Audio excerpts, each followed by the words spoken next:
Avec notre invité ce matin, mesdames et messieurs, à vous qui nous rejoignez sur Radio Espace. Il est 10h25. Merci à vous tous à l'international. Continuez à réagir. Les contacts s'affichent juste en bas de l'écran. Madame Hiro, nous avons donc notre invité ce matin qui n'est autre que Ousmane Gawal Diallo. Monsieur le ministre, rebonjour et bienvenue chez les Grandes Gueules. Bonjour, bonjour à tous. Voilà. Bonjour, Gorko Soussaï. C'est toujours Gorko Soussaï? Absolument. On va voir un ça. jour et toujours. Ouais. Alors, vous étiez récemment en tournée au siège de l'Union européenne. Est-ce qu'on peut avoir l'essence de cette tournée, le contenu? De quoi s'agissait-il réellement pour la Guinée? Disons, c'était de remettre les pendules à l'heure. Ouais. Lorsque les acteurs politiques défilent dans les institutions internationales, rencontrent nos partenaires institutionnels ou étatiques, ils vont raconter leur version de la transition guinéenne. Il est de la responsabilité des ministres de l'État, lorsqu'ils arrivent dans ces institutions, de dire leur part de vérité aussi sur cette transition. Donc c'est une opération de recadrage d'une certaine manière ou de rétablissement des faits. Donc en quelque sorte, vous répondez, parce qu'à vous écouter, peut-être il y a d'autres personnes qui passent, qui disent des choses.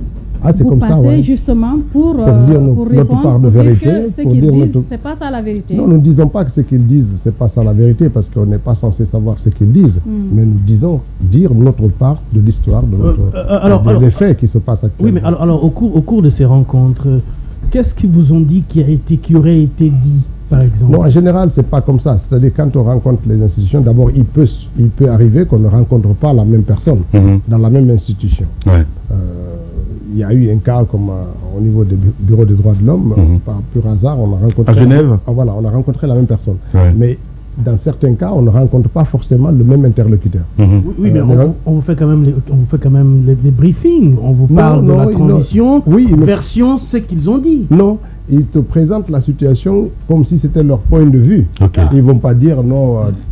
X a dit ça, Y a dit ça. C'est pas comme ça. Ils vont vous dire. Il y a des rapports sur la Guinée. Voilà, il y a d'abord plusieurs sources d'informations.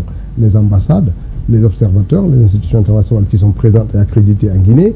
Et puis il y a ce que les acteurs politiques disent. Il y a un faisceau donc d'informations qu'ils reçoivent. Même sans nous, ils ont la possibilité de recouper les informations aussi et d'avoir une certaine synthèse. Simplement, ils ne peuvent pas être des porteurs. Les ambassadeurs qui sont accrédités à Guinée ne sont pas les porte-parole de l'État guinéen. Ils racontent l'histoire suivant leur point de vue, qu'il soit positif ou négatif, mais selon leur point de vue. Et donc nous, quand nous arrivons, nous disons selon le point de vue du gouvernement. Et c'est quoi finalement l'attente derrière? Parce que généralement, nous lisons les rapports, que ce soit des Nations Unies ou des pays amis, comme les États-Unis l'ont fait dernièrement, rapport quand même accablant sur la situation des droits humains dans notre pays, donc accablant un peu votre gouvernement, disons sérieusement. Est-ce que vous attendez que votre discours soit pris en compte dans ces rapports qui sont produits par les Nations Unies et d'autres pays? Non, les discours sont toujours pris en compte. Les droits de l'homme, c'est un objectif. Il n'y a aucun pays où on vous dira ça va. Dans le rapport annuel que les Nations Unies publient, il n'y a aucun pays du monde où on dira ouais, les droits de l'homme c'est réglé, ici ça va. Donc c'est un projet, c'est un objectif qu'il faut poursuivre régulièrement. Il y a des pays où ça va mieux. Il y a des pays où il va mieux, il y a des pays où il va moins bien. Et donc il faut sans cesse encourager les pays à faire mieux. Et c'est comme ça. C'est ça le travail aussi des Nations Unies. Et ils travaillent avec les institutions publiques pour les encourager, les inciter, les pousser à faire mieux sur les questions des droits de l'homme, parce que c'est quelque chose... Je pose la question parce que je disais, l'attente, est-ce que c'est pour que votre discours soit pris en compte ou alors vous décidez de vous amender, donc prendre en compte le discours qui est porté par des leaders politiques, mais également par les ambassades accréditées en Guinée, pour vous amender, pour dire, bon, nous sommes d'accord que sur ce pan, ça ne va pas bien, donc on va corriger, ou alors on dit, on va quand même expliquer pourquoi c'est comme ça. Oui, on explique, mais les deux sont possibles. Nous prenons en compte ce qui est dit, ce qui est objectif, ce que nous pensons pouvoir faire immédiatement. C'est comme ça qu'il y a l'échange.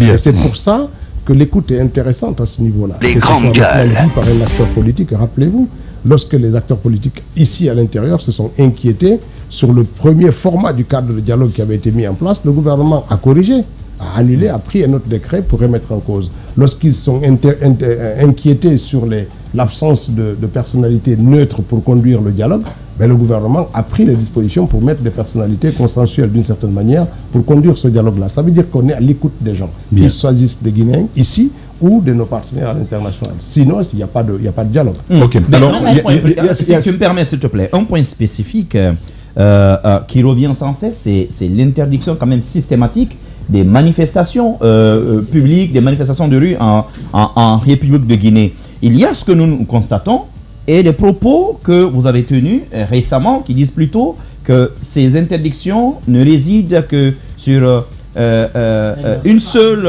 partie de la capitale guinéenne, notamment la dorsale, il y a des manifestations de manière récurrente. Mais quelle est la réalité aujourd'hui? Est-ce que les interdictions que nous savons toutes avoir été prises et annoncées publiquement, en réalité, quelle est la réalité aujourd'hui? Est-ce que cette interdiction est levée sur les manifestations en Guinée? Non. Parce que les mairies continuent de s'en prévaloir.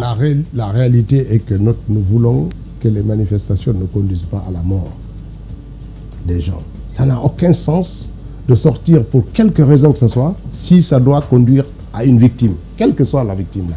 Même si par ailleurs on prenait sur le flagrant délit l'auteur, cela ne répare pas le préjudice quand il y a un mort. Donc, mieux préférons qu'il n'y en ait pas du tout. Oui, mais est-ce que le mieux n'est pas à faire dans ce cas? Est-ce qu'il n'y a pas mieux à faire? Est-ce que le mieux dans ce cas, ce n'est pas encadré plutôt que d'interdire systématiquement? Parce que s'il y avait les moyens de dire on encadre et que rien ne se passe, mais ce serait l'idéal. Mais il y a eu des encadrements, vous-même, à des manifs, pendant lesquels il n'y a pas eu de mort. Je vais vous dire, quand c'est encadré. Il y a eu des manifestations où il n'y a pas eu de mort. Ils n'étaient pas du tout encadrés. Pas du tout. Ici. En Guinée, il n'y a pas eu de manifestation encadrée et qui a fini très bien. Chaque fois que les forces de police étaient en accord, soit la provocation venait d'un camp ou d'un autre, mais ça conduisait toujours au grabuge à la fin. Nous sommes quand même dans le pays que nous connaissons. Voilà. Il y a eu des manifestations par contre ici où il n'y a pas eu de victimes. Ils n'étaient pas du tout encadrés par les forces de défense et de sécurité. Ici. Donc c'est possible. Alors, est-ce que Monsieur le ministre, à date, est-ce qu'on peut dire que les manifestations ne sont pas interdites en Guinée? Si, attendez, comment est-ce que c'est pas interdit? C'est interdit, on l'a dit clairement, c'est interdit dans la voie publique. C'est interdit sur la voie publique. Les gens peuvent manifester dans d'autres endroits que sur la voie publique. Il n'y a pas que la voie publique pour manifester. Bien. Quand même. Voilà, on va essayer d'aborder d'autres aspects. Il n'y a pas que la voie publique pour manifester. Non, mais où se faire entendre? Non, sur la ils se font entendre tous les jours. Oui. Là où ils veulent. Ils se font entendre tous les jours. Il n'y a pas que la voie publique. Mais pas là où ils veulent. Mais monsieur le ministre, ce que vous dites est quand même grave. Vous revenez là, vous étiez devant quand même le Conseil des droits de l'homme. Et là, ce que vous nous dites, c'est quand même grave. Parce que dans tous les pays du monde, le principe sacro-saint, ce sont des manifestations publiques. Pas du tout. C'est le principe, monsieur le ministre. Pas du tout. Abessi. Il y a des pays qui ont ça comme principe de base. La France, notamment, on est héritier aussi d'une certaine culture française. Mais il y a des pays où la manifestation, c'est la dernière option. Ce n'est pas le premier objectif. Oui, mais sauf que chez nous, les lois le consacrent. Attendez, y compris en France, lorsque vous n'avez pas l'autorisation, ben vous ne manifestez pas. Alors, lorsque l'État ne vous autorise pas, vous ne manifestez pas. La manifestation, c'est un droit qui est bien encadré par les lois et qui requiert des autorisations de l'État. Lorsque l'État dit il n'y a pas de manifestation, ben il n'y a pas de manifestation. Sauf que selon cette même loi, ce n'est même pas, quand vous dites État, c'est même pas au gouvernement justement d'interdire les manifestations. Parce que c'est au cas par cas et c'est par les mairies. Je veux dire, c'est pas les mairies seulement. Pour qu'une mairie autorise une manifestation, elle a besoin de l'autorité publique, la force publique. C'est pas la police, c'est pas la mairie. La gendarmerie, c'est pas la mairie.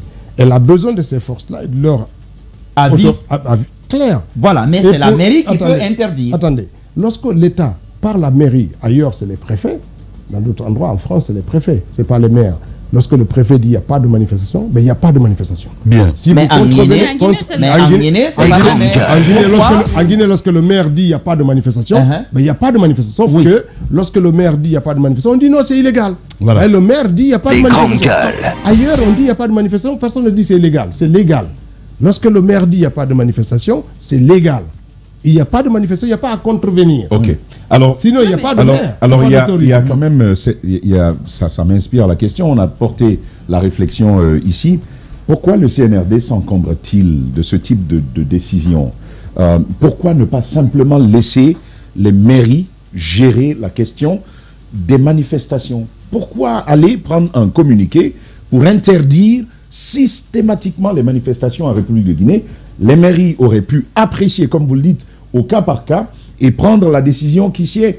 Est-ce que ce n'est pas le moment, face à la condamnation plutôt générale de cette mesure, est-ce que ce n'est pas le moment de revenir là-dessus et de confier aux municipalités la responsabilité, qui est plutôt légale d'ailleurs, et naturelle, de gérer la question des manifestations? C'est ma première question. Je veux poser une deuxième. Chaque fois qu'il y a les partenaires techniques et financiers de la Guinée, on invoque, lorsque les intérêts sont opposés, la Guinée a quand même l'habitude d'invoquer sa souveraineté. Dernièrement, vous avez vu la sortie du ministre Maurice Sanda sur le... Comment ça s'appelle avec l'ambassade des États-Unis? Le compte à rebours. On a rappelé qu'on était en État et qu'on n'avait pas besoin de maîtres qui nous surveilleraient comme si nous étions des élèves. Où est l'intérêt, dans le cadre de cette tournée-là, d'aller s'expliquer devant l'Union européenne? À la fin, est-ce qu'on n'est pas dans une contradiction, ou est-ce qu'on n'est pas dans une sorte d'adaptation de sa démarche, et qui va parfois même contre ses affirmations de base? Il faut pas confondre deux choses. La souveraineté, il y a ses attributs et la manière de l'exercer. Les interdépendances entre les États sont des faits. Les États-Unis, quelle qu'ait été sa puissance, ne peut pas conduire le monde seul. A besoin souvent de compromis avec des États plus petits, moins importants, pour faire passer ses propres idées. C'est comme ça. Ça, c'est les interdépendances. Il y a la limite de ces interdépendances-là dans les rapports entre les États. C'est là que la souveraineté, elle intervient. Ce n'est pas parce qu'on va demander une assistance financière à tel ou tel qu'on renonce aux attributs de notre souveraineté. Ça ne veut pas dire ça. Ce n'est pas parce qu'on peut assumer 100% de ses besoins financiers qu'on peut marteler notre souveraineté partout. La vérité, est-ce que le discours des opposants, la question, des acteurs politiques... C'est la nécessité d'aller s'expliquer. Est-ce que ça vous pose aujourd'hui un préjudice? Non. Est-ce que l'action de Selou, l'action de Sidia, l'action du FNDC globalement... Est-ce que ça porte fruit? Est-ce que ça vous pose aujourd'hui un préjudice dans la conduite de la gouvernance? Non seulement ça ne porte pas préjudice, mais on ne voudrait pas que ça porte Alors préjudice. Où est l'intérêt d'aller vous expliquer? C'est pour que ça ne porte pas préjudice. Parce que les préjudices, ça veut dire isoler la Guinée, ça veut dire qu'il n'y a pas de collaboration avec les autres États, ça veut dire que les institutions financières internationales ferment le robinet pour la Guinée, ce n'est pas le cas. Ça veut dire que leur voix est entendue. Non, aujourd'hui, attendez, la Guinée n'est pas du tout dans ce cas. Nous continuons à échanger avec tout le monde, nous continuons à avoir des ressources financières, nous continuons à avoir le soutien de la Banque mondiale, du FMI et de nos partenaires multiples. Ça veut dire qu'ils font confiance à la transition. C'est parce qu'ils font confiance à la transition que nous échangeons et que ces échanges portent fruit pour qu'ils n'arrivent pas à une situation seulement à prendre des décisions en entendant un seul son de cloche. C'est cela la réalité. Voilà, le ministre des Télécoms et le porte-parole du gouvernement, il faut le rappeler, notre invité ce matin. Dernière question sur sur la question des droits humains, M. Gawal, est-ce que, à vous écouter, est-ce que vous pensez qu'aujourd'hui, les droits humains sont respectés sous la transition? Non, c'est pas totalement respecté. C'est pas un pays où il y a tous les respects des droits de l'homme, mais il n'y a pas, je l'ai dit tantôt, et quel est le pays où tout est respecté? Il y a des failles, c'est pour ça que systématiquement, on va faire notre partition, on laissera un pays qui aura aussi besoin d'améliorer la question des droits de l'homme, d'améliorer sa justice, d'améliorer ses institutions. C'est cela, c'est un projet que nous ferons à la fin de notre vie, mais il y aura encore des chantiers sur ces questions-là que d'autres générations vont poursuivre. Voilà, on va essayer d'évoquer maintenant Guinée Télécom, mon cher Jacques Liwaleno, il faut le rappeler, acquisition donc de la licence. Vous avez annoncé ici, moi je vous attendais au tournant. C'était peut-être lors de son avant-dernier passage. Son dernier oral ici. Que s'est-il passé? Vous aviez dit 6 mois. Je crois 6 mois, c'était en janvier ou février plus tard. Nous sommes en avril, monsieur le ministre. Non, c'était pas en janvier, février, 6 mois, c'est en juin que ça. Les grandes gueules. Non, mais c'était en janvier. Bon. Mais que cela nous tient. Les 6 mois, on compte à partir de votre dernier passage, là. Ou alors c'était pas le cas. Vous savez que je suis arrivé ici, je crois, je suis arrivé depuis moins de 6 mois que je suis à la tête du ministère, ou 6 mois tout juste que je suis au ministère. Donc, ça ne peut pas être moins. Je suis arrivé ici en janvier. 6 mois. Exactement. Alors, qu'est-ce qui se passe? Quelle est la situation de Guinée Télécom aujourd'hui? Donc, comme je l'avais dit auparavant, on a créé la société, on a acquis les licences, on a procédé aux tests techniques de fonctionnement et on a activé toutes les antennes de Kaloum. Est-ce qu'on vous a dit la vérité sur Guinée Télécom, monsieur le ministre? Parce que j'ai l'impression qu'il y a un pot de banane, en fait, sincèrement. Pardon? J'ai l'impression qu'il y a un pot de banane quelque part. Parce que vous aviez activé les antennes de Kaloum? Voilà. Toutes les antennes de Kaloum sont activées. Les grandes gueules. Toutes les antennes de Kaloum sont activées, les serveurs sont en marche, les tests de fonctionnement ont été effectués sur une échelle plus petite, c'est-à-dire qu'on a fait des appels et des émissions Internet pour s'assurer que ça marche en 4G. Ça, c'est déjà fait. Des cartes SIM sont commandées. Les premiers échantillons sont arrivés. Vous savez, quand vous commandez des cartes SIM, on vous envoie un petit lot.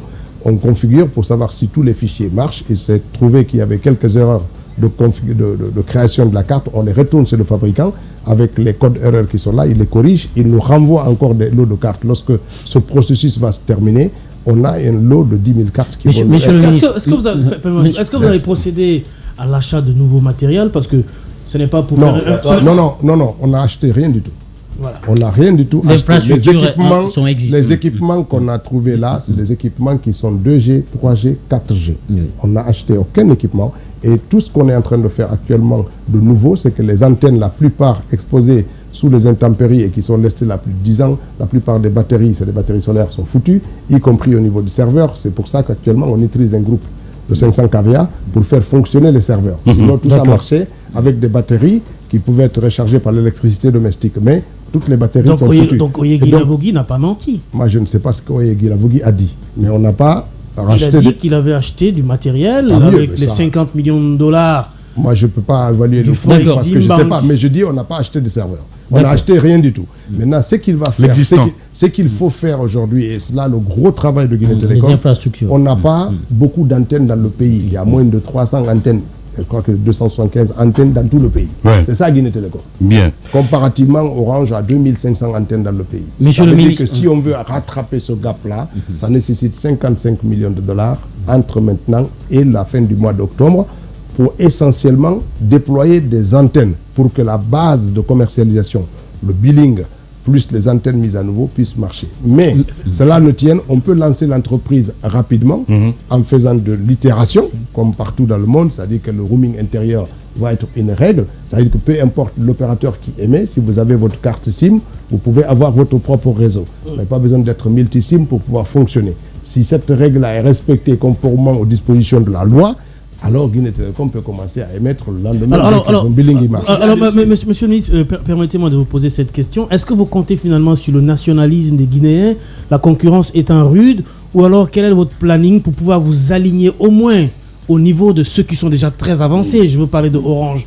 Quelle sera la magie? Non, il y a beaucoup de choses. Les questions commerciales. D'abord, nous ne commercialisons pas. En tant que ministère, nous ne vendons pas. Le ministère a la prérogative, c'est de montrer que la machine marche, évaluer les actifs, trouver un partenaire commercial dont le travail sera de commercialiser. Un exploitant, quoi. Non, ça, ce sera son business, ce n'est pas à l'État.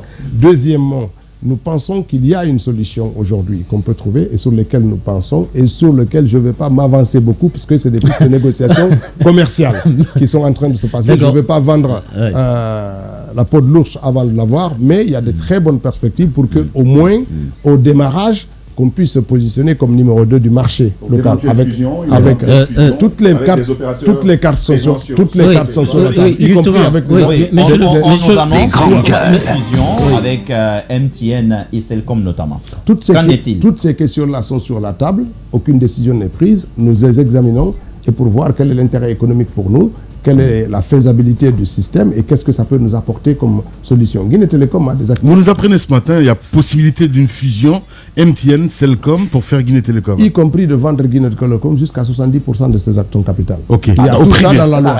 C'est-à-dire qu'aujourd'hui, la loi nous autorise de vendre Guinée. Les grandes gueules.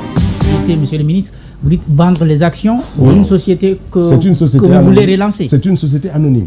Guinée Télécom, c'est une société anonyme.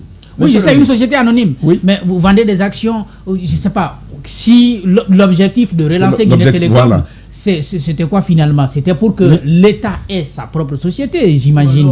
Ou de venir de manière déguisée, ressusciter Celcom. Attendez. Ou... Attendez. Expliquez-nous très bien. C'est pas une société publique. C'est une société... Ça ne va pas être une société publique. Pas du tout. Bien. C'est pas une entreprise publique. C'est une entreprise à capital mixte. Voilà. C'est comme ça qu'il est créé. Et ça serait géré par les privés. Mais la question est gérée par l'actionnaire majoritaire. C'est l'État qui le gère. Monsieur le ministre, la question de Jacques a du sens. Alors, on a dit, on ressuscite, on relève une société qui s'est agenouillée, qui est allée à l'agonie, qui a peut-être même disparu. Non, elle a disparu. L'objectif, c'est ça. L'objectif, c'est ressusciter et doter l'État, justement, au départ, c'est ce qu'on nous a dit, doter l'État d'un opérateur à lui, bien entendu avec des possibilités de prise de part maintenant qu'on est en une SA. Mais alors, où est le sens d'aller la revendre ou même d'évaluer, d'examiner la possibilité d'une revente de cette société-là, alors que l'objet, c'est d'avoir une société, une compagnie nationale. Je vais vous dire, le fait que la compagnie, dans la revente de ces activités-là, de ces actions, si 51% de l'actif est détenu par la Guinée ou des Guinéens, c'est une société guinéenne ou pas? Non. Attention. Je vous dis, il faut nuancer ça. La Société Générale. Il faut nuancer ça. Pas par des Guinéens, on parle de l'État. Je vais vous dire une chose. Ouais. Vous prenez la Société Générale. C'est une société guinéenne ou pas? La Société Générale? La Société Générale, j'en sais rien, moi. La banque? C'est une société guinéenne dont plus de 52% du capital est détenu par des opérateurs économiques guinéens. Ouais. C'est une société 100% guinéenne qui a fait majoritairement guinéenne. Société de droit, société de droit guinéen, je peux comprendre. Non, pas de droit guinéen. Donc la majorité du capital est détenue par des Guinéens. Par des Guinéens, mais pas par l'État guinéen. C'est ça la différence. C'est pas une société publique. Donc nous, si demain on relance Guinée Télécom, ce n'est pas pour en faire une société d'État. C'est pas pour faire une direction nationale.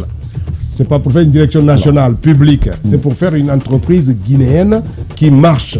Et que ça soit géré maintenant, acheté par des Guinéens. Donc pour que ce soit clair, l'objectif, on veut relever Guinée Télécom, mais pas pour l'État. C'est pas avec des prises d'action de l'État. Non. Pas seulement. C'est pas ça l'objectif. Est-ce que l'État y prendra des actions, des parts? L'État est déjà propriétaire. L'État a déjà la possibilité de vendre jusqu'à 70% de ses actions. Bien. Maintenant, ce que je vais vous dire. Attendez, excusez-moi. Prenez Orange. Orange Guinée là. Quelle est la nationalité de la société? C'est français, non? Pourquoi vous dites ça? À la base, on sait que la maison mère. C'est la maison mère. Mais c'est la Sonatel qui la détient. C'est pas du tout français. Voilà. Ok. Elle est sénégalaise. Elle est sénégalaise. Elle est détenue par Sonatel. Sonatel même est détenue par Air France Télécom. Sonatel même est une entreprise française. Bien. Dans la structure du capital. Donc, quand vous regardez l'économie, dans l'économie, vous regardez la France. Non, ça ne revient pas. Alors, quand vous regardez France Télécom, sa structure du capital, ce n'est pas l'État français. L'État français ne détient que 12%. Voilà, on va revenir dans la troisième partie de l'émission. Capitalistique, la nationalité de l'entreprise dépend des propriétaires de la majorité des actions. Bien. C'est ce qui détermine sa nationalité. Bien. Voilà, monsieur le ministre, on va revenir dans la troisième partie de l'émission, évidemment. Les véritables causes du divorce avec l'UFDG. On en parle ce matin dans notre émission, mesdames et messieurs, avec notre invité Ousmane Gawal Diallo. Et puis, la tournée, justement. Et puis, que dire de plus? L'arrivée de Cellou Dalein Diallo à la tête de l'UFDG. Toutes ces questions débattues. Ça sera à 11h. On revient. En ce lundi matin, lundi de Pâques, mesdames et messieurs, merci à vous tous à l'international. Continuez à réagir. Émission exceptionnelle avec un invité de taille. Évidemment, ce n'est autre que le ministre des Postes et Télécommunications, donc porte-parole du gouvernement, Ousmane Gawal Diallo, est notre invité ce matin, mon cher Diba. Aïssat Saleh n'est pas avec nous ce matin. On va continuer le débat, évidemment. On était avec ces histoires de téléphonie. Guinée Télécom, on en parle ce matin. Oui, justement, monsieur le ministre, puisque pour tout le monde, Guinée Télécom allait naître sur le sein de la Sotelgui. Et ce matin, vous nous donnez d'autres informations parce qu'il faut rappeler que sur les 193 membres de l'Union internationale des télécommunications, les pays, la Guinée occupe en fait le bas de l'échelle. Nous sommes parmi les pays jusque-là qui n'ont pas une société nationale des télécommunications. Donc ce matin, vous nous apprenez Guinée Télécom, il ne faudrait pas qu'on se trompe, ce n'est pas cette société qui va naître sur les cendres de la Sotelgui. Alors moi, ma question, c'est de savoir aujourd'hui... puisque vous avez dit votre passage ici que dans les mois qui viennent, qu'on allait lancer l'entité, mais dans votre communication, on a l'impression que ce n'est pas encore pour demain. Est-ce que c'est ce qui vous amène aujourd'hui vers ce projet peut-être d'unité entre vous, MTN, et Celcom, sachant que Celcom, quand même, c'est un comateux. C'est pourquoi on dit un mariage entre un mort-né et un comateux avec des actifs, des passifs qui sont assez importants. Est-ce que c'est ce qui vous amène aujourd'hui à aller vers cette unité entre MTN, Celcom et Guinée Télécom? Non, fusion, parce que les défis sont énormes. Vous-même, vous constatez sur le terrain, comme vous avez dit, les réalités sont tout autres. Non, soyons clairs sur une chose. Guinée Télécom, ce n'est pas Sotelgui. C'est une société nouvelle qui a été créée sous l'ère du CNRD. Okay? C'est une société nouvelle qui a récupéré des actifs qui appartenaient à la Sotelgui. Ouais. Et nous avons acheté notre propre licence qui n'était pas à la Sotelgui. Nos propres licences actuelles, ce n'est pas des licences de la Sotelgui. C'est notre. Quel est combien? 50 millions de dollars? Ça, c'est les licences actuelles. Le capital qui est autour de 50 millions de dollars. Okay. Et c'est un tiers qui est libéré. Donc ça, c'est une création. Ouais. La deuxième chose que je vais vous dire, ce n'est pas une fusion qui est envisagée. Je dis, tous les sujets sont sur la table parce que Guinée Télécom recherche des partenaires stratégiques et financiers. Stratégiques parce que nous voudrions avoir des acteurs qui vont donner une belle image de qualité, de sérieux. Même si c'est des étrangers. Même des étrangers. Eh bien, nous recherchons cela. C'est très important. Si on parle aujourd'hui de Orange Télécom en Guinée ici, porté par Sonatel, c'est parce que Sonatel a fait un très bon mariage avec France Télécom, Orange France Télécom, pour être là où il est, à la fois sur le socle technologique et capable aussi d'exporter la technologie, aller acheter et occuper des parts de marché ailleurs. Pour revenir en arrière, c'est ce que nous allons faire aujourd'hui. C'est une société nationale quand même. Quand vous dites que c'est ouvert, le capital sera ouvert même aux étrangers, moi je me pose des questions. Non, attendez, une société nationale, ça ne veut pas dire qu'il y a une société que pour les nationaux. C'est une société qui va aller porter le drapeau guinéen ailleurs. J'imagine que quand vous avez un footballeur guinéen qui a appris ici, qui va pour Barcelone, on sera toujours fier de dire qu'il porte le drapeau guinéen, même si c'est juste pour comprendre. Donc, l'acteur qu'on va mettre sur le marché, c'est un acteur qui sera guinéen et dont on souhaite qu'il puisse aller ailleurs, compétir, aller gagner des marchés. Et pourquoi pas demain, qu'on puisse avoir Guinée Télécom en Bissau, au Niger, au Mali ou ailleurs, capable d'exporter la technologie là. Et pour ça, il y a une stratégie qu'il faut affiner entre le socle technologique, c'est-à-dire la SOGEB qui gère aussi toutes les infrastructures télécom dans ce pays, le rapport qu'il va avoir avec Guinée Télécom, qui va être l'opérateur mobile qu'on va mettre sur le marché. Et ça, c'est très important. Et pour la deuxième chose, c'est que nous ne recherchons pas forcément de fusionner. Mais quand les gens viennent vers vous pour dire et on peut se marier, vous ne dites pas on ne se marie pas. Vous examinez les conditions et les règles du mariage pour voir est-ce qu'il est porteur de quelque chose ou pas. Je dis qu'on est en train d'examiner, nous ne rejetons rien du tout. Et nous avons reçu plus de 160 demandes de partenariat dans ce sens, Agri-Télécom. Donc il y a énormément de choses à examiner. Mais ces examens-là n'arrêtent pas le travail que nous sommes en train de faire. Parce que, bien entendu, ils voient que nous progressons, que nos activités recommencent, que nous relançons. Mais ce n'est pas des activités commerciales. Parce que la commercialisation... Est-ce que l'État guinéen gardera l'actionnariat majoritaire sur Guinée Télécom? C'est ça ma question. Aujourd'hui, l'État guinéen détient 100%. Mais la loi qui a créé Guinée Télécom dit que l'État peut céder jusqu'à 70%. Maintenant, la question, est-ce que l'État guinéen gardera l'actionnariat majoritaire sur Guinée Télécom? Parce qu'il y a quand même une nuance importante. Il y a quand même une nuance importante. On ne peut pas dire qu'une société nationale est qualifiée comme telle parce qu'il y a, par exemple, dans le cas guinéen, beaucoup d'actionnaires guinéens. Non. Je vais vous dire, M. Tamba, nous avons, pour Guinée Télécom, dans les 5 années à venir, on aura besoin d'entre 300 et 400 millions de dollars pour investir dans le marché. Si j'ai demain un partenaire qui me dit, écoutez, M. Gawal, moi je peux vous donner 400 millions de dollars, mais il faut que j'ai 65% des actifs. Je le donne. Vous donnez. Mais pourquoi l'État ne ferait pas l'effort? Je comprends nos difficultés. Mais il s'agit, vous savez, ce sont des données, c'est un instrument particulier, stratégique, ce sont des données, tout ça. Tout le monde recommande, moi je ne suis pas expert du domaine, mais on a eu des ingénieurs télécoms ici qui relèvent la nécessité, ou si vous voulez, l'urgence pour l'État guinéen d'avoir son opérateur, de contrôler ses flux de données. Est-ce que l'effort n'est pas nécessaire auprès de l'État de garder l'actionnariat majoritaire sur ce type de... C'est là que je peux vous aider. Je pense qu'il ne faut pas se méprendre. Pour contrôler les flux de données, pour contrôler les données, ce n'est pas les télécoms. Ce n'est pas la téléphonie qui fait ça. Ce sont les data centers. Ce sont les flux, les réseaux de circulation de ces données. Ça, c'est des entreprises nationales. Ça, c'est des infrastructures. Tant que moi, je serai ministre de Télécom, toute l'infrastructure de Télécom sera nationale et publique. Et on ne partagera pas. Et c'est là que l'État gagne de l'argent. Et c'est là qu'on contrôle les données. Parce que c'est là qu'on gère les data centers. C'est là qu'on gère le cloud. C'est pour ça qu'on fait l'effort de récupérer l'extension Guinée pour ramener ici et contrôler et exiger. Et il y a une loi qui est actuellement sur la table du Conseil interministériel sur la loi de la protection des données à caractère personnel pour contraindre toutes les sociétés qui prélèvent des données des Guinéens de les héberger en Guinée ici. Et ça, c'est une loi qui est urgente et qui va être adoptée. Ah, les héberger. Les héberger. Les héberger. Les héberger, ça veut dire quoi? Ça veut dire que vous devez avoir votre data center. Comme à la Lonagui. Vous devez avoir votre data center. Vous devez avoir votre data center en Guinée. Et tous les passeports, les cartes d'identité, les parce que jusque-là, c'est pas pour nous, les passeports. Vos empreintes que vous laissez partout, dans les hôpitaux, partout.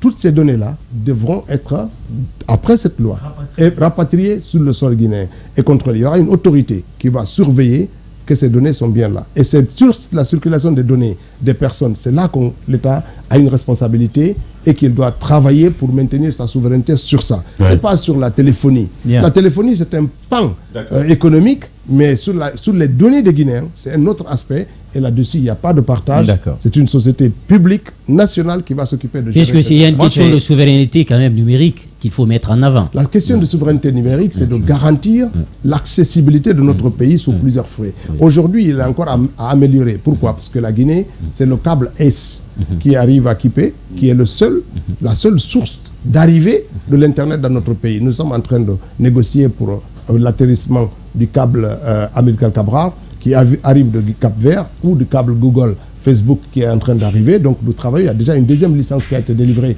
pour l'atterrissement de notre câble, et nous travaillons pour le troisième câble. Tant qu'on n'a pas plusieurs arrivées de câbles Internet dans notre pays, plus les interconnexions avec les pays voisins, on ne peut pas garantir, on est fragile. Et c'est pour ça, pour garantir ça, il faut multiplier la connectivité de notre pays. Seulement, il y a un rapport de la Banque mondiale déjà qui dit que seulement 20% des ménages en Guinée ont accès à Internet. Et tout récemment, nous apprenons que vous avez délivré une licence autorisant la société guinéenne de fibre optique à déployer des réseaux à fibre optique sur l'ensemble du territoire guinéen. Et cette société, la Guinéenne de fibre optique, est une société à action simplifiée qui a été créée en 2022 à Conakry et détenue à 85% par Mouna Group, qui est détenue par l'ancien ministre des Travaux publics. Est-ce que c'est exactement ça? Vous savez, ce n'est pas à l'État de faire ça. Ça, c'est des entreprises privées. Alors qu'elles soient guinéennes ou étrangères, Orange va se lancer là-dedans. D'autres entreprises, il y a Métro aussi qui a eu la même licence, qui va se mettre à déployer. Mais les 20%, le fait qu'on n'ait qu'à 20% couvert, c'est avec deux facteurs ou trois. Le premier, il est financier. Ça coûte très cher. L'accès à l'Internet en Guinée, c'est autour d'1 million, 1,5 million d'abonnements à la maison. Nous voudrons, d'ici la fin de l'année, et c'est l'engagement que ces entreprises ont pris, c'est de descendre autour de 400 000 francs guinéens au triple play.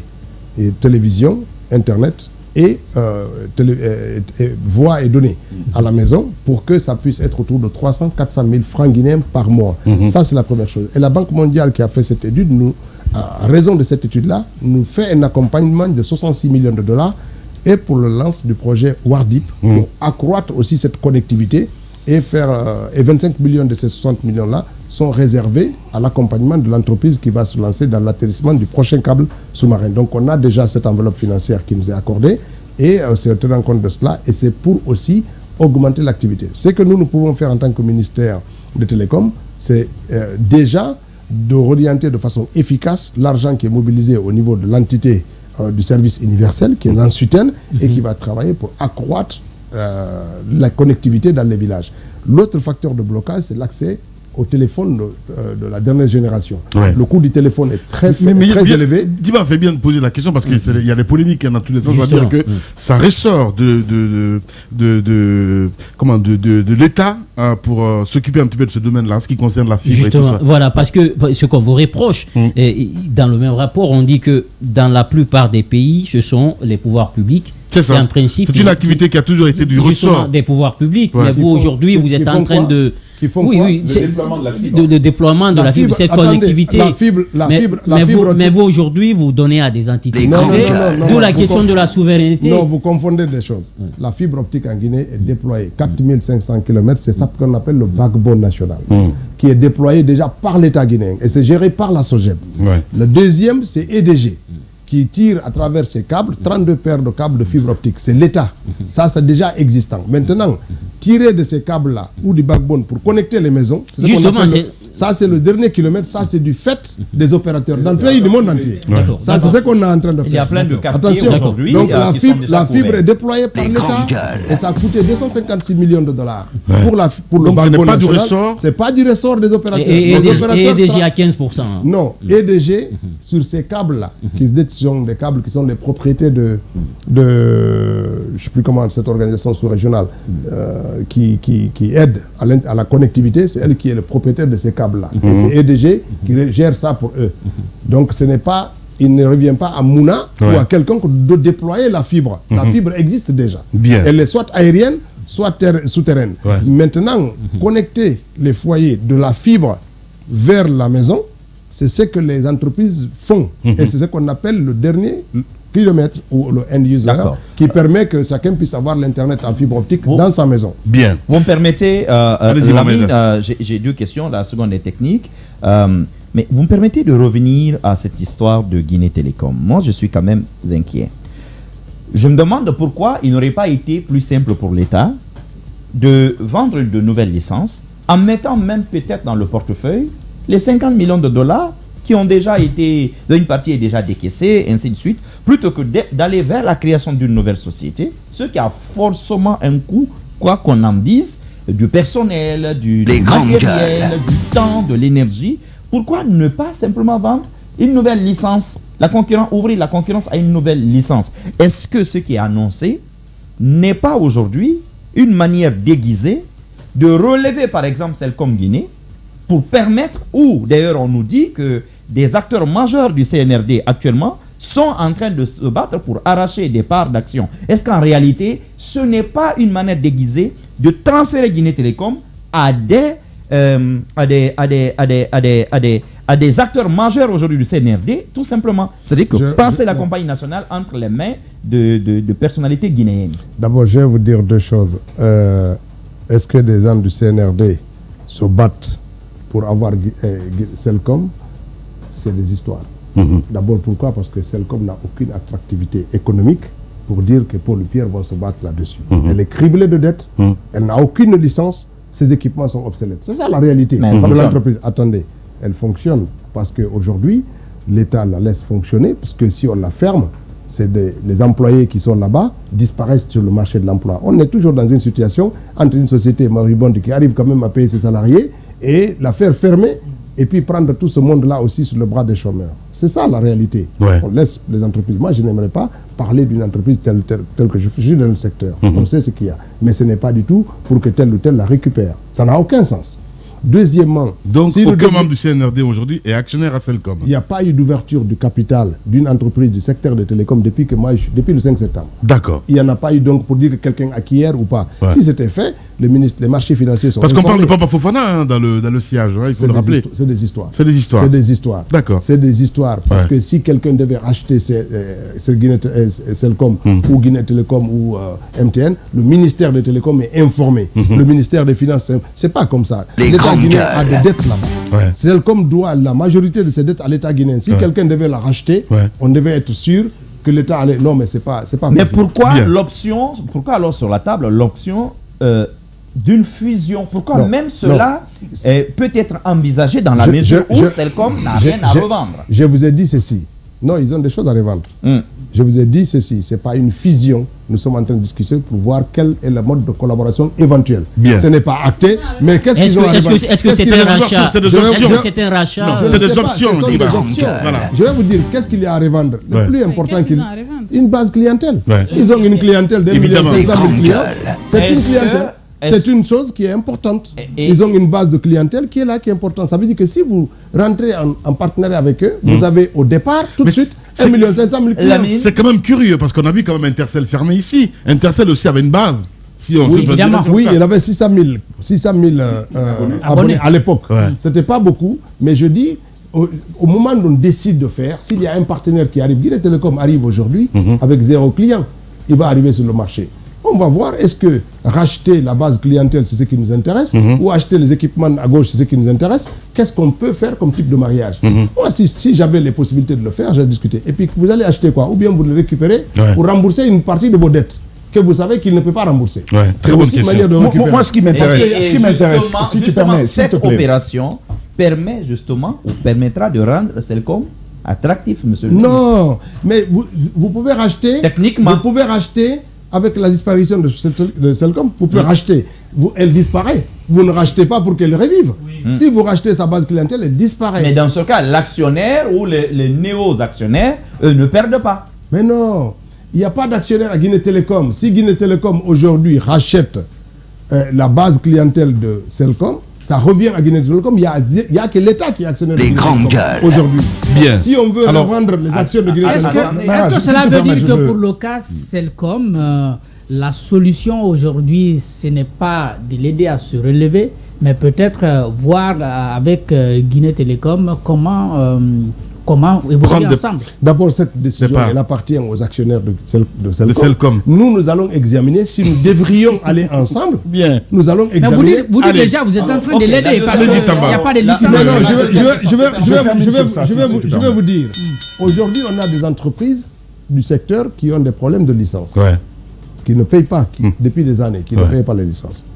Par contre, donc pas une seule. Écoutez-moi, il y a des entreprises du secteur. Les grandes gueules. Ça peut être les radios, les télés. Nous avons 2 sur 3. Les grandes gueules. Si vous prenez dans votre secteur des radios, 80% ne sont pas à jour de paiement de leur licence. Qu'est-ce qu'on fait? On les ferme? Ou on réfléchit à une possibilité de laisser continuer, échelonner les dettes ou même annuler les dettes. Qu'est-ce qu'on fait? Bien. Quand on est au niveau de l'État, on ne prend pas la décision en disant « Oh, tu ne payes pas, hop, tu te vas ».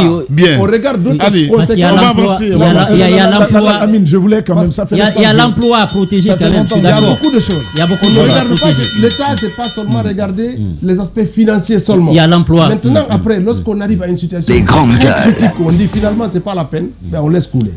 Mais l'État va examiner jusqu'à la dernière possibilité de maintenir au moins les emplois. Et c'est très important.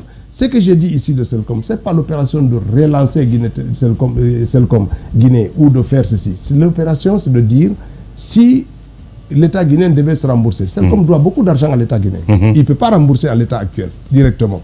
Soit on est d'accord, on échelonne la dette, on lui dit ok, chaque mois, en plus de ce que tu dois payer, tu payes telle partie pour éponger la dette que tu nous dois. Vous prenez la base clientèle. Ou bien, on se rembourse en prenant ce que vous avez. Peut-être vos emplois, on les sauvera, certains d'entre eux, mais ce qu'on ne sauve pas, on en fait quoi? Parce que ça viendra, ça racheter à 0 francs. On restera ça. On ne rachète pas à 0 francs. Quand vous vous remboursez d'une dette, vous la récupérez à la valeur de votre dette. Et c'est très important. Voilà, alors. Ou bien, vous laissez couler l'entreprise, vous perdez les dettes. Ou bien vous laissez quelqu'un d'autre injecter de l'argent dans l'entreprise qui s'engage à vous rembourser vos dettes. Il y a plusieurs scénarios possibles pour évoluer. Nous disons simplement, il y a beaucoup d'offres sur la table. Bien. Aujourd'hui, Guinée Télécom, il y a une forme d'engouement qui arrive parce que ce n'est pas que la partie mobile. Je vous ai dit tout à l'heure qu'on a aussi le socle infrastructure. Oui, la data. Toute la partie infrastructure télécom, le backbone là, ça sera un partenaire stratégique. Bien. La SOGEB qui gère ça, quelle est la part de SOGEB qui sera dans le capital de Guinée Télécom pour qu'il y ait un partenariat étroit, comme aujourd'hui la Sonatel, qui est la gestionnaire d'infrastructures au Sénégal, mais qui a quand même Orange, avec un partenariat stratégique important qui permet à Orange de ne pas s'occuper de ses infrastructures, mais de vendre et d'exporter. Politique, allez-y. Alors, juste avant, certainement un partenariat discriminant en faveur de Guinée Télécom, mais la question que je pose, la Guinée est un pays de rumeurs, on a entendu beaucoup de choses. C'est la question de l'attractivité du marché guinéen, donc de la téléphonie, des télécoms en général. On a entendu parler de Free un moment, de Move un moment. Est-ce que ce n'était que des rumeurs? Non. Est-ce qu'il y a un intérêt de Free ou de Move? Parce que ma préoccupation, c'est la démocratisation de tout cet outil-là.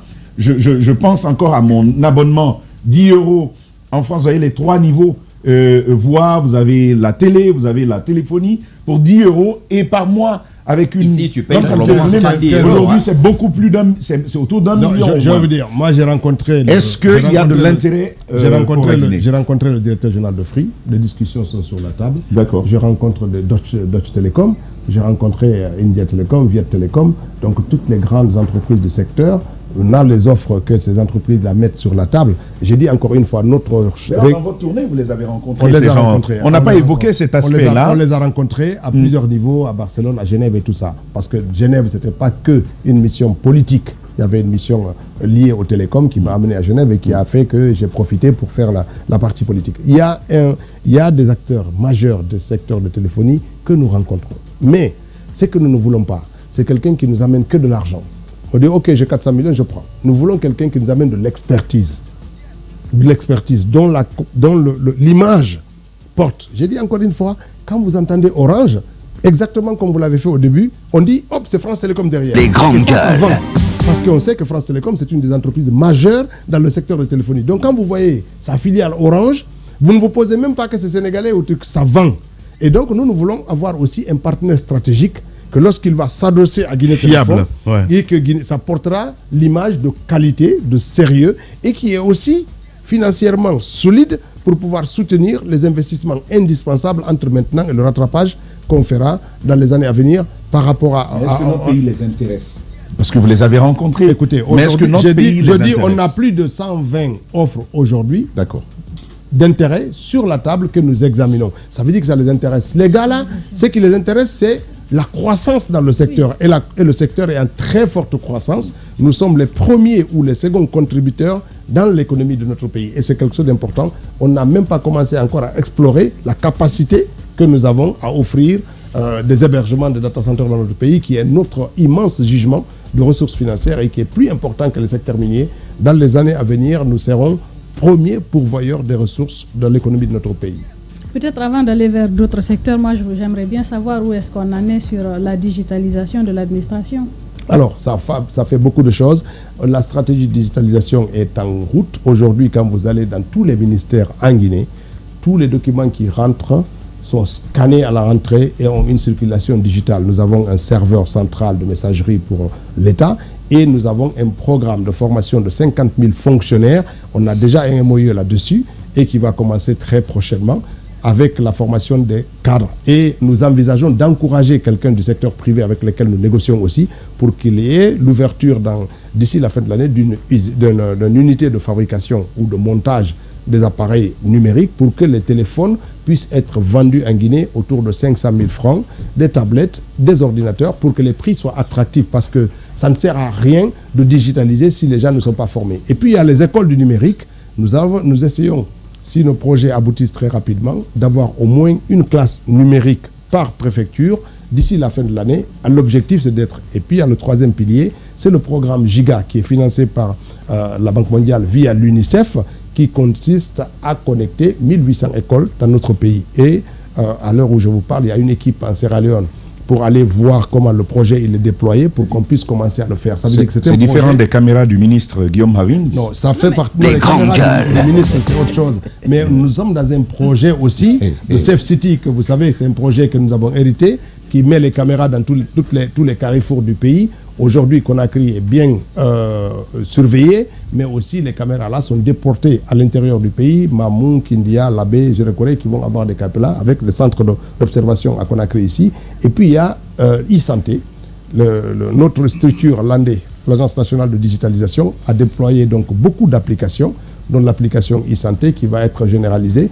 On va vers aussi la mise en place des guichets uniques de services publics dans les mairies du pays. Ces guichets-là, c'est pour permettre aux gens de souscrire pour la carte d'identité, pour le permis, pour le casier judiciaire, pour l'extrait d'acte de naissance. Et il y aura des bureaux dans toutes les préfectures. Et ces connexions-là, l'appel d'offres vient d'être lancé. Nous espérons que ça va aller très vite et que les entreprises vont se mettre à la tâche.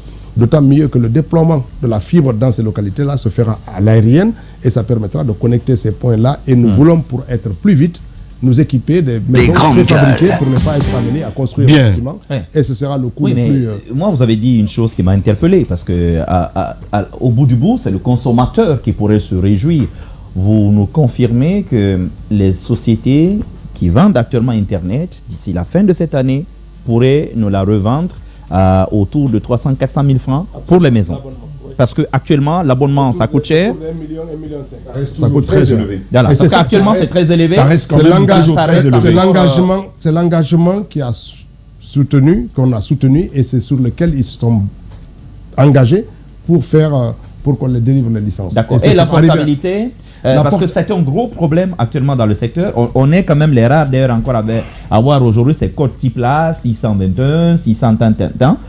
Aujourd'hui, en Côte d'Ivoire et dans d'autres pays, on ne le trouve pas. Comment ça va se passer? Vous avez le même numéro, normalement, où que vous soyez, vous avez accès à un réseau unique, vous n'avez pas de problème. Mais pourquoi en Guinée on ne casse pas la portabilité? Vous avez dit deux choses ici. La portabilité, c'est le fait de changer d'opérateur et de garder le numéro. L'autre, c'est l'itinérance, c'est le fait de pouvoir téléphoner avec le réseau disponible. La loi l'exige que les entreprises le font, ce n'est pas encore pris en application. Avec la RPT, nous travaillons aux mesures de contrainte pour que les opérateurs puissent faire ça. Ça veut dire qu'il faut mettre en place un système de billing, de réfacturation. Ça veut dire que quand vous utilisez le réseau de Orange alors que vous êtes client MTN, MTN doit payer à Orange le fait qu'il a transporté l'appel pendant cette période. Il faut donc une entité qui va se permettre de calculer l'état-là et arriver à un solde pour que les gens se réfacturent. Quand Free, par exemple, a été lancé en France, ils n'avaient même pas 50 antennes. Évidemment. Ils utilisaient les réseaux d'Orange pour passer le téléphone. Et ça les a menés à reverser à Orange 1 milliard d'euros par an. Ouais. Et ça a permis à l'entreprise aussi de mettre en place son propre réseau pour pouvoir baisser les coûts de l'itinérance. Ça, c'est en cours. C'est toujours le cas d'ailleurs. C'est toujours le cas avec Free sur la connexion, la 5G. C'est toujours le cas. Free dans certains endroits, ça dépend. Dans plusieurs endroits, Free dépend toujours de Orange. Ça dépend de quel endroit, parce qu'ils sont toujours en itinérance. L'itinérance, c'est une règle en France. Et dans beaucoup de pays, nous allons travailler pour que la loi qui l'exige puisse être mise en œuvre. Et nous allons... la portabilité n'est pas encore envisagée, enfin n'est pas encore mise en place, mais je pense qu'il faut l'envisager lorsque le besoin se fera sentir. Parce qu'aujourd'hui, on ne change pas forcément d'opérateur dans notre pays. Tout le monde est à Orange en général, et c'est le numéro Orange, parce qu'il fait 70% de la clientèle dans le pays. Donc, je vois mal quelqu'un quitter Orange, par exemple, pour aller à Celcom ou à truc, mais les gens d'Orange préfèrent souvent prendre une puce, mais nous travaillerons pour que les gens qui veulent s'attacher à leur propre numéro puissent le garder, mais il faut un autre mécanisme. Où en est-on avec la redélégation ou le rapatriement du nom de domaine, si ce n'est pas encore fait? Alors, quand nous sommes... C'est pas encore fait. C'est une question de souveraineté. Quand on est arrivé, il y avait deux facteurs bloquants. Le premier, c'était l'absence de cadres formés. On n'avait pas de compétences pour gérer le DNS. Donc là, vous savez, quand vous devez rapatrier le point GN, il faut être sûr que vous avez des compétences locales pour administrer les serveurs et les routages de ces données. Mais monsieur le ministre, c'est quand même une question extrêmement sensible quand on sait que le domaine mailing de l'État fait partie du domaine de souveraineté absolue des États. Est-ce que notre État n'est pas en danger? Non, on n'est pas en danger, mais les échanges de courrier. Non, on n'est pas en danger. C'est nécessaire d'avoir le point d'extension géré ici. Mais pour le faire, pour qu'il y ait des journalistes, pour qu'il y ait des radios ici, il faut qu'il y ait des journalistes. Quel que soit ce qu'on veut. S'il n'y a pas de journalistes, tu ne peux pas avoir de radio. Ça, c'est clair. Nous, on n'avait pas les compétences. Mais il y a des techniciens guinéens qui évoluent au Sénégal, en Côte d'Ivoire, dans d'autres pays. On n'est pas les rapatrier. Non, mais c'est pas... Attendez, parce que c'est pas des... Ce secteur paye bien. Parce que ce n'est pas des gens qu'on va prendre et rapatrier. Ensuite, deuxièmement, les points d'extension des pays ne sont pas gérés par les États. Bien. C'est géré par des associations, reconnues par l'ICANN.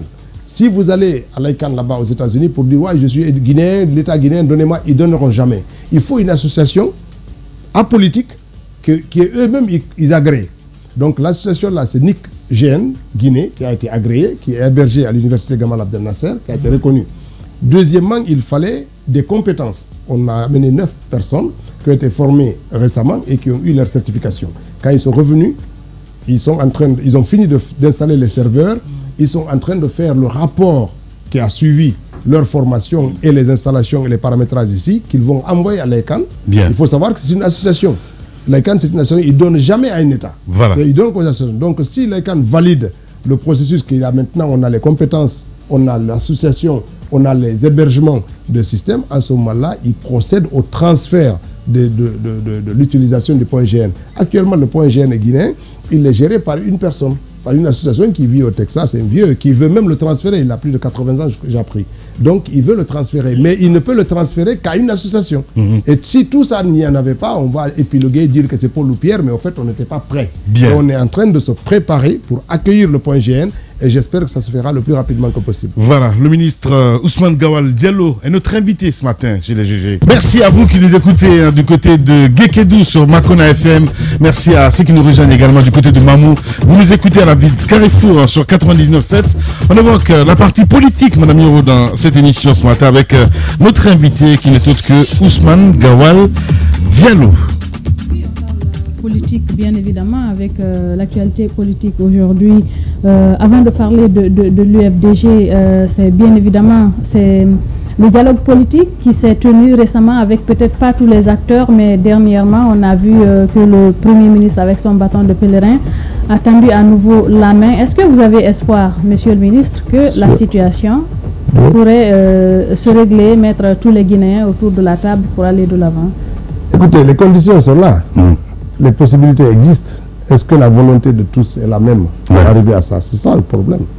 Sinon, il n'y a aucun obstacle aujourd'hui pour que les Guinéens se trouvent autour de la table et parler. Parce que les questions, quand on parle des problèmes de la Guinée, les individus doivent transcender leurs propres difficultés pour que la Guinée se retrouve. Si vous prenez vos problèmes personnels, vous les mettez à la place des problèmes du pays, ben, il va sans dire que tant que votre personne n'est pas satisfaite, alors la question nationale passera en arrière. C'est comment est-ce que les uns et les autres appréhendent ça? C'est là la difficulté. Sinon, toutes les conditions sont réunies, franchement. Est-ce qu'aujourd'hui, vous avez, j'imagine que vous suivez tout ce que le Premier ministre est en train de faire. La dernière rencontre, on nous a appris que le trio donc, a déposé des préalables et que le gouvernement s'est engagé à les examiner justement pour réagir. Ces préalables-là, est-ce que vous pouvez nous en dire un peu plus? Est-ce qu'il y a des choses que vous pouvez faire pour faciliter justement le retour autour de la table de ces acteurs politiques? Non, je ne connais pas le contenu de ces documents. D'abord, je n'étais pas à ce dialogue-là, j'étais à Gawal. Mais même si j'étais là, si je n'avais pas mandat d'en parler, je n'en parlerai pas. Mais je n'étais pas là, je ne connais pas du tout. Voilà. Ce que je sais, c'est que si on veut aller autour du dialogue, ça ne sert à rien de dire des préalables. Mais quand vous dites, que vous n'avez pas mandat en tant que porte-parole du gouvernement, est-ce qu'on est arrivé au stade où c'est le Premier ministre, son cabinet, avec le ministre secrétaire général des Affaires religieuses, qui gère cette question?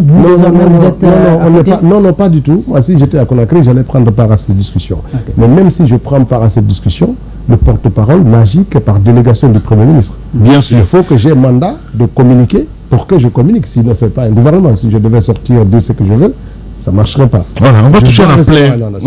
C'est que je dis simplement, ça sert à quoi des préalables? Vous arrivez. Alors quand vous dites ça, moi je souris. Quand vous posez cette question, vous comprenez pourquoi je souris. On a habitué l'opinion, on a habitué les acteurs d'État au préalable. Même vous, lorsque vous étiez dans l'opposition, on parlait de ça continuellement.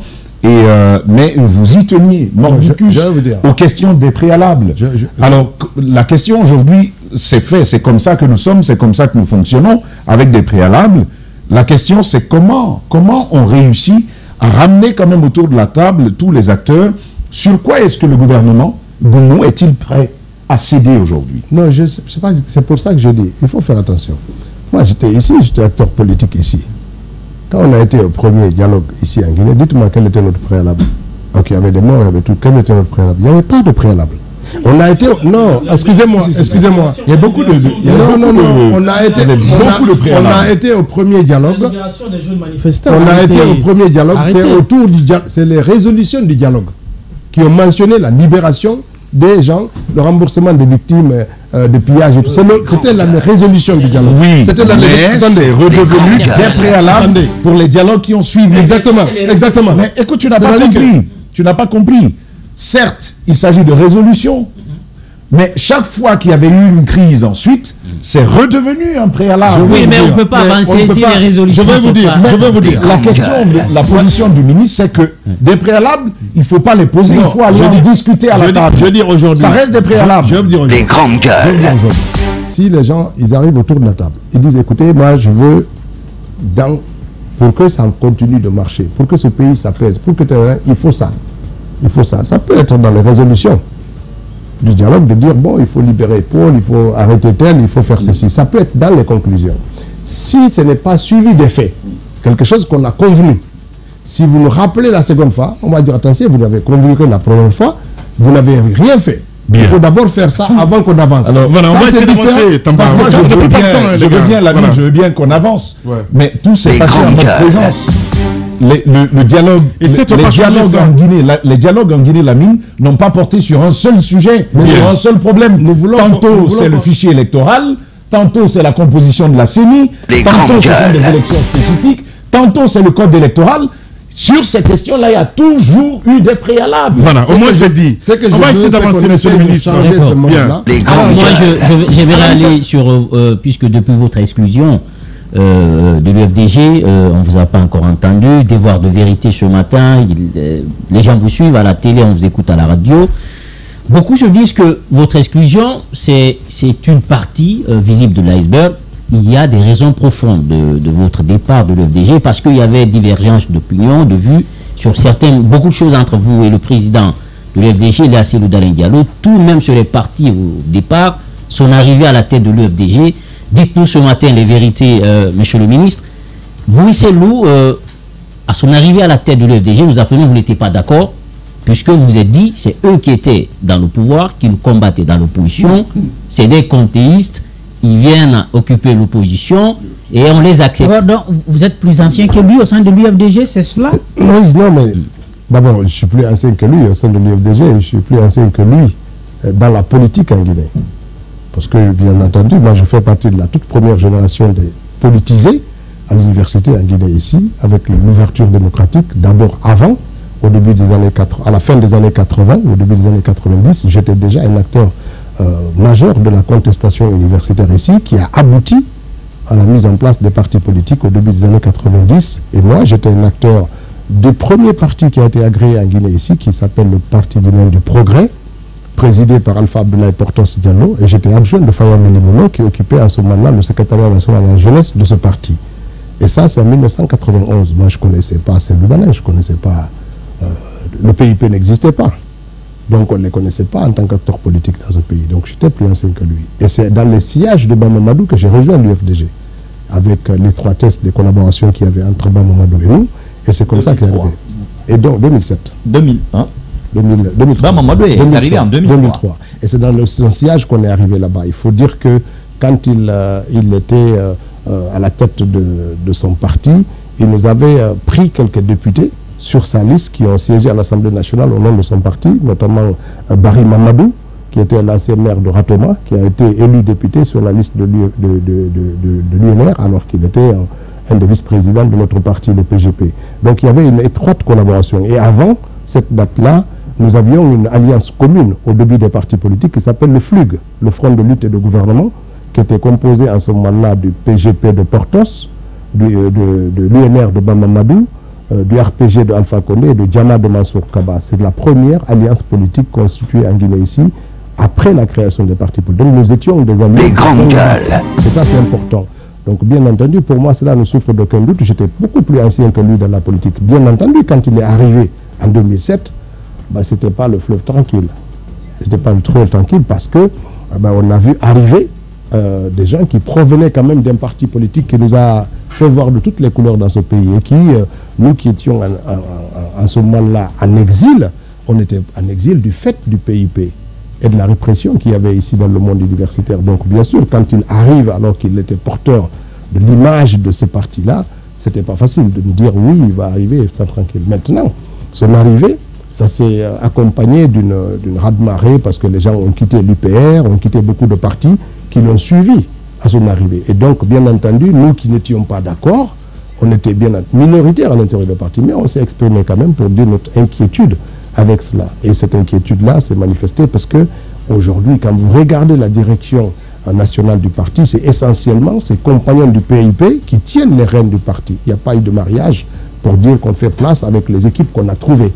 Et donc, bien sûr... Mais quand vous dites, vous qui étiez à l'intérieur, donc qui étiez contre, vous étiez minoritaire, mais comment finalement ça va se faire? Malgré toutes vos récriminations, c'est le parti qui vous a combattu. Il vient, pas en commençant par le bas de l'escalier, mais il vient commencer directement au sommet. Comment ça va se faire? Qu'est-ce qui va donner la force à Seylouda Diallo? La légitimité. Écoutez, il y avait la légitimité parce que quand il est arrivé, l'UFDG, qui était un parti moyen de la classe politique, s'est vu très gros, parce que des gens ont quitté l'UPR, qui était un parti très important dans l'échiquier politique, mais qui faisait le deuil de Siradio, qui était parti. Donc le parti là aussi était en proie de la contestation interne sur le leadership de Ba Ousmane, parce qu'il y avait une dispute entre le leadership de Ba Ousmane. Certains souhaitaient que ce soit l'épouse, la veuve de Siradio, qui prenne la tête. Donc il y avait un problème. Et l'arrivée massive de ces gens-là ont grossi très rapidement le parti. Et puis il y a eu les autres partis, hein, le PNR de Alu5, l'UDR de Alpha Bakar. Il y a beaucoup de partis, les anciens de l'UNR, qui n'avaient pas rejoint Bamamadou quand il a fait l'UPR avec Siradio, et qui restaient en embuscade et qui sont aussi venus dans ça. Donc l'arrivée de Cellou à l'IFDG a entraîné, ça a fédéré, si vous voulez, plusieurs branches. Donc pas de doute en ce qui concerne son leadership, si on peut se permettre de dire ainsi. Non, de ce point de vue-là, il n'y avait pas de doute. Ouais. Il est arrivé avec beaucoup d'engouement, les gens sont arrivés. Et puis bien entendu, il a malgré qu'il soit venu du PIP. Ouais. PIP, oui, ça c'était clair. Mais comment ça s'est passé? Quel est l'intérêt aujourd'hui de rappeler ces origines-là du PIP? Si tu permets, Mara, il le disait au début, c'était pas un fleuve tranquille. Vous, par exemple, vous dites que vous étiez parti en exil à cause de ce que vous aviez subi sous Lansana Conté. Comment ça s'est passé avec lui? Comment la cohabitation finalement s'est sérénisée? La sérénité, comment vous y êtes arrivé? Non, c'était pas facile parce que d'abord il y a eu beaucoup de médiation, il y a eu beaucoup d'échanges. Lamine Diallo qui est actuellement en Allemagne, qui est un des personnages avec lesquels j'étais à l'université, qui a fait de la médiation. Ibrahim Agil de Télémélé, qui est un des vice-présidents du PGP, qui est intervenu. Mon père aussi, qui était un des doyens du parti. Il y a beaucoup de médiation qui a eu. Et puis finalement, il y a eu un tête-à-tête avec Cellou. Nous avons discuté et nous avons, d'une certaine manière, établi les règles de collaboration qui est faite régulièrement de méfiance. Parce que et je pense que la méfiance, elle est là aussi.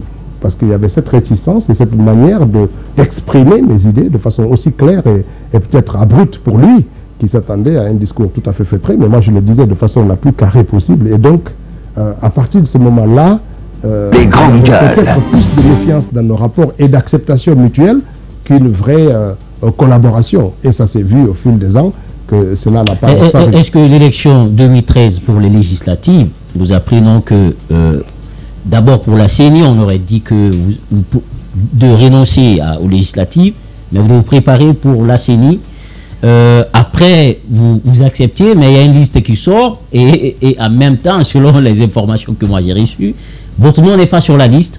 Et donc, vous-même, vous partez à Gawal pour battre campagne. Et vous dites, il faut que je me présente pour les législatives. Est-ce que ce sont ces inimitiés qui datent d'alors, avec son arrivée à 2013 quand même. Voilà, qui se sont, disons, en tout cas, si on revient au devant de la scène, lors des législatives, puisque vous-même vous dites que on s'est battu, je me suis battu pour m'imposer, sinon on ne voulait pas de moi.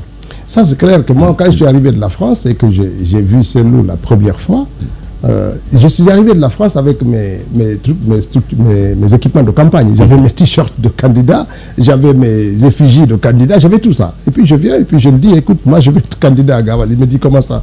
Tu ne vas pas être candidat? C'est pas comme ça que ça se passe. Je dis, si, je vais être candidat là-bas. Et puis là, je pense qu'il était un peu choqué quand même. Parce qu'il voyait quelqu'un qui arrive et qui peut-être disait, c'est lui qui doit désigner le candidat. Et moi, je me disais, non, c'est les gens à Gawal qui vont me choisir comme candidat, c'est pas lui. Et quand il a vu que c'était sérieux, bah là, on a commencé à discuter. Un jour, il m'a appelé, il m'a dit, écoute, je vais te mettre à la CENI. Il faut que tu arrêtes la députation, je vais te mettre à la CENI. Je dis non. Et là, ça a suivi beaucoup d'échanges aussi. Des parents ont réussi à me convaincre de ne pas refuser, parce qu'on l'aide tous, de ne pas refuser là où il veut que je l'aide. Il veut que je l'aide à la CENI, c'est pas à l'Assemblée nationale, donc il ne faut pas que je m'oppose à ça si je veux l'aider. Je dis, bon, écoute, il n'y a pas de problème, j'accepte. Et c'est lui qui me propose ça. Il dit, ok, tu vas aller à la CENI et tout ça. Sauf que, quand la liste des membres de la CENI est sortie, je ne faisais pas partie. Aussi. Et donc je suis revenu le voir, je dis écoute, je serai candidat à Gawal, quoi qu'il arrive. Et là, il m'a dit mais non, mais j'ai un candidat à Gawal, c'est le nom de M. Talibé, qui est de Gawal. Je dis il me trouvera à Gawal et puis c'est comme ça. Et donc on a dû essayer de faire la médiation, ça n'a pas marché et on nous a dit d'aller à Gawal battre campagne pour faire des primaires. En clair, on ne voulait de vous nulle part, ni à la CENI, ni à l'Assemblée. C'est que finalement, Et donc je vais à Gawal et je bats campagne avec Talibé, on fait les primaires et je gagne les primaires à Gawal et c'est comme ça que je deviens député. Et depuis je me suis installé là-bas. La conséquence c'est que personne n'a été faire campagne avec moi à Gawal, aucun responsable du parti n'a été. Donc j'ai dû me battre là-bas, prendre les jeunes à Conakry pour les amener, pour m'aider à surveiller les gens. On vous a appuyé au moins. Pardon? On vous a appuyé au moins. Parce que chacun vous a appuyé quand même. Vous êtes allé au nom de l'UFDG quand même. Je suis allé au nom de l'UFDG. Voilà. Quand vous dites et ils ont accepté la règle. Moi, je suis surpris quand même que vous me disiez ça, que vous le révélez comme ça. Il y a eu des primaires que vous avez gagnées à la loyale et ça a été validé sans problème. Absolument. Ça, quand même, il faut ça, c'était clair. Ça, c'était clair. Et après, bon, ben, j'ai financé ma campagne comme je pouvais. Donc, j'ai été faire des tournées, lever des fonds. Donc, personnellement, le parti ne vous a pas aidé? Le parti ne vous a pas financièrement, financé? non, pas du tout. Pas du tout. Pas du tout. En 2013, j'ai financé personnellement toute la campagne. Bien. C'est comme ça que ça s'est passé avec d'autres personnes qui étaient candidats ailleurs? Je sais que pour Peter, par exemple, Julde a fait la même chose. Il a financé sa campagne. Oui, je sais qu'il a financé la même chose. Parce qu'on en parlait souvent. Je ne sais pas s'il y en a d'autres, mais j'avais connaissance que Julde Sow, à Pita, avait financé exactement aussi la campagne tout seul. Après, je ne sais pas ailleurs, est-ce que le parti a apporté ou pas. Moi, je n'étais pas au courant. J'étais tranquille dans mon Gawal et j'arrivais à soutenir les ressources nécessaires pour ça. Ouais. La vérité d'Ousmane Gawal Diallo ce matin chez les GG, mesdames et messieurs. On revient pour la prolongation, ça devient intéressant. La prolongation est évidemment, mesdames et messieurs, parce que midi à Conakry. Merci à vous qui nous rejoignez sur Radio Espace Guinée. On va continuer le débat évidemment avec notre invité ce matin, Ousmane Gawal Diallo. Moussaïro. Comment se fait-il qu'avec ce que vous nous révélez ce matin, vous ayez pu vous imposer au sein du parti et même à devenir à un moment donné le chargé de communication, le porte-parole de la formation politique? Est-ce que cela c'est quasiment le numéro 2 visiblement dans l'opinion? C'est là qu'il y a le problème, c'est que je me suis mis au travail. D'abord dans la localité de Gawal, je ne me suis pas contenté que d'être élu. J'ai occupé l'ensemble des sous-préfectures par des actions concrètes avec les jeunes, avec les femmes, avec les structures du parti existant.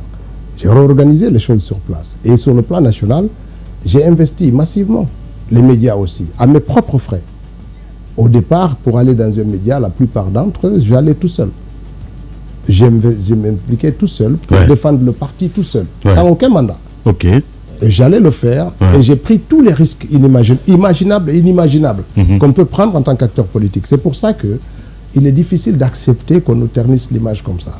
Tout ce qu'un militant et responsable peut faire en Guinée, en termes de risque, en termes de prise de position, je l'ai fait dans ce pays, au risque souvent de ma vie. Et je pense que les militants ont été reconnaissants par rapport à ça. Parce que partout où je suis passé, ils ont été très sympathiques. Que ce soit ici ou à l'étranger, ils sont mobilisés. Et je pense que ce sont ces conjonctions-là qui ont permis souvent au parti. Moi, la première fois que El Assel m'a demandé d'intervenir dans un média, je crois que c'est en 2015, si je me trompe. Lorsqu'il a noué l'alliance avec Dadis, à notre surprise. Vous n'étiez pas consulté? Personne n'était consulté. Non. Personne. Non. Et quand il est allé, il a fait l'alliance. Moi, j'étais ici, j'ai dit, mais on va où? Et quand il a dit... aucun membre du bureau? En tout cas, s'il a fait des consultations, ils ont été restreintes. Le conseil politique auquel moi je faisais partie n'a pas été consulté en tant que tel. Et donc moi j'étais une des personnes. Je pense qu'il n'avait pas consulté quelqu'un. Et après derrière il peut nous dire s'il avait consulté des gens qu'il considère dans un cercle restreint, mais nous on n'était pas consultés en tant que restreint. Une décision aussi centrale. Et donc moi j'arrive et je m'étonne de ça, sauf que le lendemain je devais prendre l'avion. Je prends l'avion, je arrive à Paris. Et puis vers 14h ou vers 14h heure de Paris, il m'appelle, il me dit écoute, je suis invité à France 24. Il faut que tu ailles à France 24 pour défendre cette question de Dadis. J'étais à ce moment-là à la Défense, j'étais allé faire des courses. Je prends un taxi là-bas. C'est lui qui paie le taxi. Je vais à Issy-les-Moulineaux, à France 24. Et c'est un journaliste de RFI que j'ai emprunté la cravate pour monter. J'ai été reçu par cette dame Simonet. C'était la première fois que je passais devant un média comme ça. Et l'interview a duré 2 minutes. Je pense que j'avais fait une prestation qui a été appréciée. Parce qu'après cette prestation, c'est après cette prestation que j'ai fait connaissance avec Lansana Kouyaté, qui m'a appelé. Il m'a dit, non, mais mon frère, vous êtes un garçon valable. Je vous respecte, je viens de vous suivre sur France 24. Et après, j'ai commencé à voir les appréciations du président de l'UFDG, de tous ces gens. Voilà, c'était la première fois, je crois, qu'il me disait « monte au créneau » médiatiquement. Mais avant ça, ben, j'étais dans les médias systématiquement. Mais ce n'est pas à sa demande, c'est pas à la demande de quelqu'un. Il faut qu'on en parle. Il faut qu'on en parle. La décision de rejoindre, de rallier Dadis, vous avez vu la réaction aussi bien dans la presse que dans la société civile plurielle, les réactions de désapprobation, notamment de l'UFDG. Mais à l'intérieur, vous nous apprenez que le conseil politique n'était pas, en tout cas dans sa forme régulière, n'a pas été consulté. Ouais. Comment vous recevez ça? Comment ça se traite à l'intérieur? Je sais qu'à l'UFDG, vous avez la particularité de suivre le discours officiel, même si dans les particularismes, on n'est pas d'accord, vous suivez quand même. Mais comment ça s'est digéré à l'interne et finalement, vous allez aux élections? Non, je pense que comme toutes les décisions qui sont prises comme ça, rapidement dans le parti et qui ne font pas l'objet de discussions d'achat, quand on arrive, on exprime nos mécontentements, nos condamnations. Mais en même temps, nous sommes un parti politique qui a besoin d'une certaine discipline, d'une certaine cohérence pour avancer. Parce que ça ne sert à rien de faire ressortir les bisbilles qu'on avait en interne. Cela allait contribuer à fragiliser aussi bien le président du parti que mais aussi notre démarche. Donc, ben, on dit notre position, on dit notre opposition à part ça, et puis finalement, on suit la ligne parce que c'est un fait. C'est un fait qui est là, et surtout moi en tant que porteur de message. Je vous croyais quand même... Mais ce matin, vous vous présentez comme un homme qui était écrasé, mais on vous voyait, Ousmane Gawal, c'est vous qui étiez allé faire la tournée au nom du parti, au Libéria, je pense en Côte d'Ivoire, en Angola, au Gabon, en Afrique centrale. Ce matin, si vous vous présentez comme étant celui-là qu'on ne voulait pas voir monter, qui n'avait pas la voix au chapitre, nous, on est étonnés. Est-ce qu'il n'était pas victime de lui? C'est vous qu'on a envoyé en tournée. Vous parlez du parti, vous avez la confiance du président. Des grandes gueules. Vous avez été accusé d'être déjà, d'ouvrir un second front, puisqu'il y avait le front contre le troisième mandat, mais que vous ouvriez déjà un front à l'intérieur du parti. Cette tournée, elle n'a pas été assez appréciée. En fait, je vais vous laisser terminer, s'il vous plaît, mais pour embrayer et compléter ce que mes collègues ils disent, est-ce que finalement, vous n'avez pas été victime de vous-même en essayant de vous tailler quand même une carrure de présidentiable à la tête du parti? Bien avant le... Ousmane Gawal, c'était quand même aussi un deuxième président de l'UFDG. Bon, après, derrière, je ne sais pas comment on fait. Moi, je suis un acteur politique qui a des positions claires sur tous les sujets que j'aborde. Et à l'intérieur du parti, ça dérange parce qu'on n'a pas les mêmes parcours. On n'a pas souvent les mêmes éducations par rapport à la chose publique, par rapport à l'environnement politique. Donc, il y a des gens qui se contentent de dire, d'attendre qu'on lui dise fais ça, fais ça. Moi, je ne fais pas partie de cette catégorie. Moi, je fais ce que j'estime être de mon devoir et de ma responsabilité. Je n'attends pas qu'on me la donne, je la prends. Peu importe où elle se trouve. Ouais. Ces questions de tournée là, c'est pas le Dalin qui me dit va en tournée. C'est moi qui décidais où est-ce que j'allais. C'est moi qui décidais à quelle fédération je devais rendre visite ou quel pays je devais aller. De temps en temps, en quelle qualité? Mais justement, de temps en temps, je fais des déplacements et 90% de ces déplacements sont des déplacements personnels. Ouais. Ce n'était pas des missions. Moi, je ne fais pas des missions du parti. Justement. Non, parce qu'avec ces tournées-là aussi... Ce n'est pas au nom du parti. Le parti ne m'a jamais payé de billet d'avion pour dire va à gauche là où on t'envoie en mission, non. Quel est-il des subventions? Parce que c'est qu'il y a, Ousmane Gawal Diallo, on a eu Dr Fodé Oussou ici, il faut dire vrai, à dire les tournées que vous avez faites, vous avez soutiré de l'argent avec les militants. Il y a même une question de tablette qui se posait. Qu'en est-il exactement? Oui, bon, après Fodé Oussou, c'est Fodé Oussou. Moi, je dis... C'est si. Non, mais c'est d'abord, c'est grave là. Non, mais ça je vais vous dire. Moi, attendez. Attendez. Allez, j'arrive sur les tournées. Ouais. Quand on se déplace en tant que responsable du parti, on ne va pas pour collecter de l'argent. Ouais. Moi, je n'ai jamais collecté de l'argent du parti et je pense qu'aucun responsable ne collecte de l'argent du parti. Les fédérations ont leur mécanisme de faire envoyer l'argent dans les structures du parti. Ce n'est pas parce qu'on va libérer à eux qu'ils vont mobiliser de l'argent pour dire « Oh tiens, c'est pour le parti ». Ça ne se passe pas comme ça. Ils savent, quand ils font des contributions pour le parti, ils savent que c'est au trésorier qu'ils doivent l'adresser. Ils savent comment le faire pour le faire parvenir. Jamais un responsable, moi je n'ai pas connaissance qu'un seul responsable du parti ait fait de tournées pour collecter de l'argent du parti. Même quand on a été pour faire des levées. Moi j'ai participé à des campagnes de levée de fonds. Des grandes gueules. En France, aux États-Unis. Et quand vous avez fini de faire la campagne de levée, vous ne sortez pas là-bas avec 1 centime. Les fédérations mobilisent l'argent, enlèvent les frais que ça a coûté pour la salle, pour les artistes et tout ça, et après font un point aux fédérations, gardent une partie localement et rapatrient l'autre partie au parc. C'est comme ça que ça se passe. Ils ne vont pas vous donner... Donc la transparence. Non, ça c'est clair et net. Okay. Ça, moi je n'ai jamais eu connaissance. Mais il ne peut pas inventer cette histoire quand même. Après derrière... De tablette. Après derrière... Non, avant la tablette. Après derrière... On vous accuse d'avoir pris de l'argent avec les hommes d'affaires, notamment en Angola, lors des tournées, et que le but, justement, c'était de prendre de l'argent avec les militants. Mais ils n'ont pas dit au nom du parti, pour les structures du parti. C'était ça, les accusations. Non. Après, non, c'est pas comme ça. C'est pas du tout. Moi, je n'ai rencontré aucun homme d'affaires en Angola. J'ai rencontré des camarades à moi, des camarades d'enfance. D'ailleurs, celui qui était à l'origine de mon déplacement là, il s'appelle Alpha Oumar Diallo. C'est le grand frère de Amadou qu'on a tué à New York au début des années 90, 99. Amadou Diallo. Son grand frère Alpha Oumar, qui était un opérateur économique, qui a fait la Malaisie et puis qui s'est installé en Angola très longtemps, avec qui j'ai fait le collège ici, qui vivait en Angola. C'était lui qui est à l'origine de mon déplacement pour aller en Angola. C'est quelqu'un que je connais ici depuis 83, avec qui j'ai grandi, et qui vit actuellement en Afrique du Sud. Donc c'est lui qui était à l'origine de m'inviter pour venir en Angola. Évidemment, quand on va en Angola, on a une grande fédération, on s'adresse à la fédération, donc je vais venir là-bas. Mais ça pose problème, parce qu'il y a tout de suite, hop, des officiers, Banosso, Aliou Condé, ils vont appeler, non, ne le recevez pas, ne faites pas ceci. Mais ce n'est pas équipé mon bien. Wow. Donc, Aliou Condé, il a... c'est clair, ils le font. Après, c'est pour faire juste des tensions. Mais parce que ça ne va pas me retourner, parce que moi, je me déplace de mes propres frais, je vais à ma propre mission. Vous voulez dire que toute cette tournée, vous n'étiez pas parti au nom du parti? Pas du tout. C'est pas le parti qui mais vous quand envoie.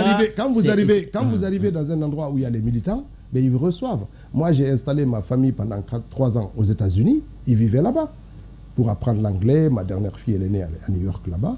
Mais quand j'arrivais, je faisais des meetings avec les militants de l'UFDG. Ça ne veut pas dire que j'étais allé pour faire. Quand je suis allé en Chine, je suis allé pour acheter des équipements. En 2016, je suis allé pour acheter ma couveuse là.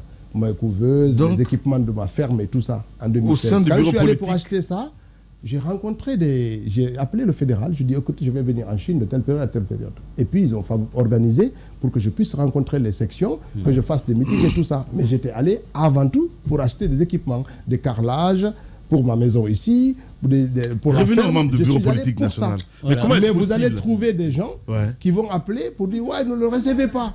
Ne le recevez pas, comme si ça se devait... Vous ne faisiez pas un peu de la rébellion là au sein du parti? Non mais moi ça m'étonne en fait parce que... La rébellion... Oui mais on a jamais vu des vice-présidents. Si des vice-présidents comme vous le dites appellent pour dire ne le recevez pas, c'est qu'il y avait un problème à Conakry. Non, ça posait tous ces problèmes. Moi quand je me suis déplacé ici, par exemple, quand j'allais au Gabon, je ne sais plus si c'est en 2019 ou en 2018. Ça faisait 1 an que les jeunes du Gabon organisaient un tournoi. Ils voulaient que je sois là pour la finale. Ils m'ont adressé une invitation et puis le président a dit non, il ne va pas aller. Et puis les jeunes ont dit ah ben si Gawal ne vient pas, alors nous on vous attend, vous venez. Il a pris l'engagement d'aller. Et puis ça a tourné, ça a duré longtemps. Et un jour il s'est trouvé en Afrique du Sud. Je l'ai appelé, j'ai dit écoutez président, moi je dois aller au Gabon.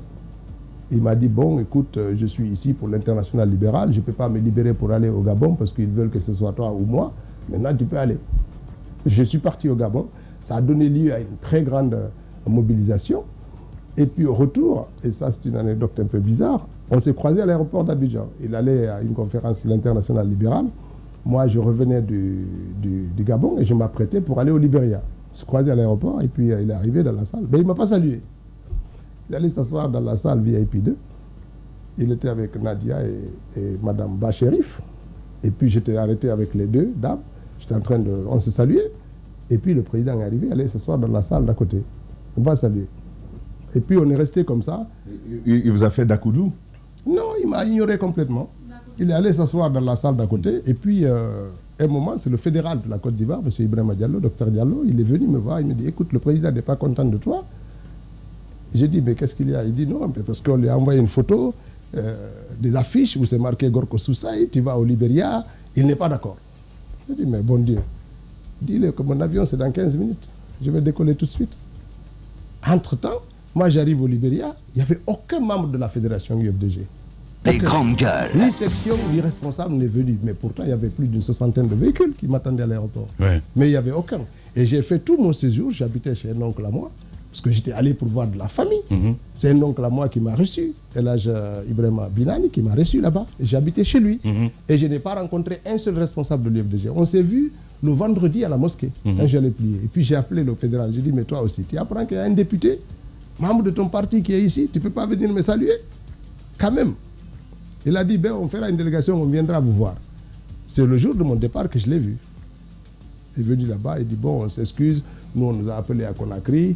Les grandes gueules. Vous n'êtes pas venu nous accueillir parce que vous n'êtes pas dans la mission du parti. Je dis, ah bon? Et c'est là que j'ai appris que c'est Aliou Condé qui l'a appris pour lui demander de ne pas venir à ma réception. Et donc, je suis resté là-bas, j'ai pris mon avion de fin de voyage, je suis revenu à Abidjan et puis Conakry. Normal, le président n'était pas content. Donc, c'est comme ça que ça s'est passé. Mais je suis arrivé et ça n'a pas empêché que des Guinéens, des militants du parti, des responsables se mobilisent.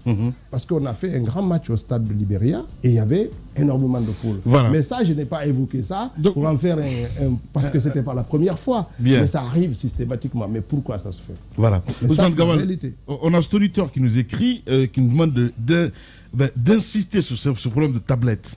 Qu'est-ce qui s'est-il passé? Parce que vous êtes là à feinter, je ne sais pas trop.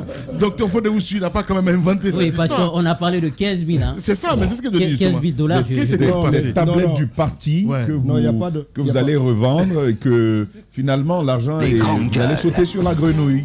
C'est ce que Fodéoussu nous apprend. Non, Fodéoussu, il fait de la mauvaise foi parce qu'au fait, moi j'ai un ami à qui j'ai sollicité pour nous accompagner pendant la campagne, pour qu'on puisse avoir des petits équipements, des téléphones et des tablettes pour donner aux communicants. Et puis un jour, il m'a amené un gros lot de tablettes et de téléphones. Ok. J'ai pris les téléphones, j'ai partagé... Donc cette histoire a eu lieu, finalement. Attendez, ok. Elle a eu lieu. Okay. Mais ce n'est pas un don qu'on a fait au parti. Ok.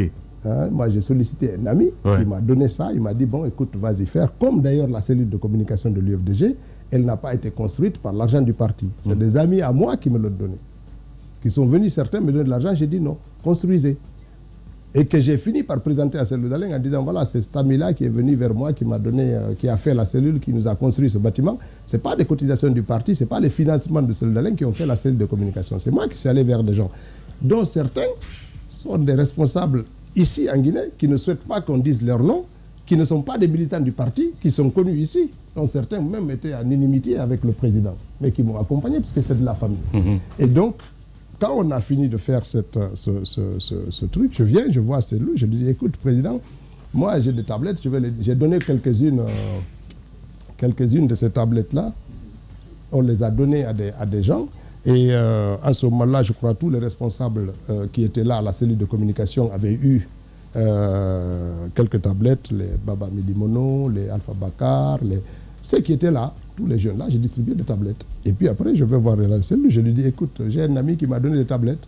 Il y en a beaucoup, je crois qu'on peut s'en servir pour autre chose. Il m'a dit, ok, bon, ben écoute, on va en reparler après. Je dis d'accord. Et puis au bout d'une semaine, il me dit, écoute, j'ai acheté les tablettes pour ce qu'on a besoin à distribuer à nos éléments à l'intérieur du pays. Je dis, mais qu'est-ce qu'on fait de ces tablettes-là? Il dit, on en parlera.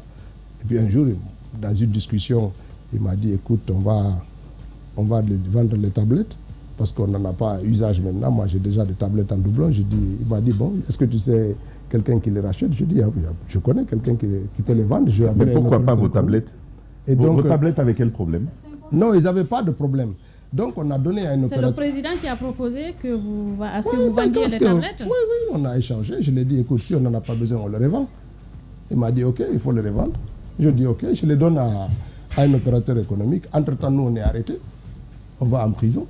On reste là-bas. Et puis, à la fin de ma prison, moi, je vais en France. Quand je suis revenu, il m'a relancé un jour. Comment est-ce que tu connais les tablettes où ça se trouve? Je dis, ah tiens, je vais appeler le gars. Je l'ai appelé, il avait vendu les tablettes. Je dis, bon, tu prends l'argent, tu ramènes au parti. Ce qu'il a fait, bien sûr, ce qui a été fait. Et j'ai dit, tu demandes qu'on te donne un reçu. Il a versé là-bas l'argent. Le montant C'était beaucoup d'argent. Donc on parle de 15 000 $. Autour de ça. Donc on a déposé l'argent. Il y a eu un reçu qui a été délivré. Et puis moi, je n'ai plus entendu parler de cette histoire. Si Fodéou se dit aujourd'hui parle de tablettes, c'est sûr qu'il le reçu existe. Bien sûr, bien sûr, auprès du revendeur. Bien sûr. Il a versé là. Pas qu'au revendeur, même moi j'ai une copie. Vous avez une copie du reçu? Bien sûr. Non, mais ça veut dire que les papiers existent. S'il veut savoir si cet argent a été versé, il n'a qu'à demander. Mais oui, mais il y a une chose curieuse. Vous avez des tablettes. Attends. C'est peut-être qu'il y a quelque chose qui nous échappe. Vous avez des tablettes. Monsieur le ministre. On vous donne, monsieur le ministre, des tablettes. Vous les proposez au parti. Néanmoins, le président. C'est ça le sens de ma question. Le président Depuis va chercher des tablettes ailleurs. On sait que vous êtes un expert du domaine informatique et tout. Dites-nous pourquoi.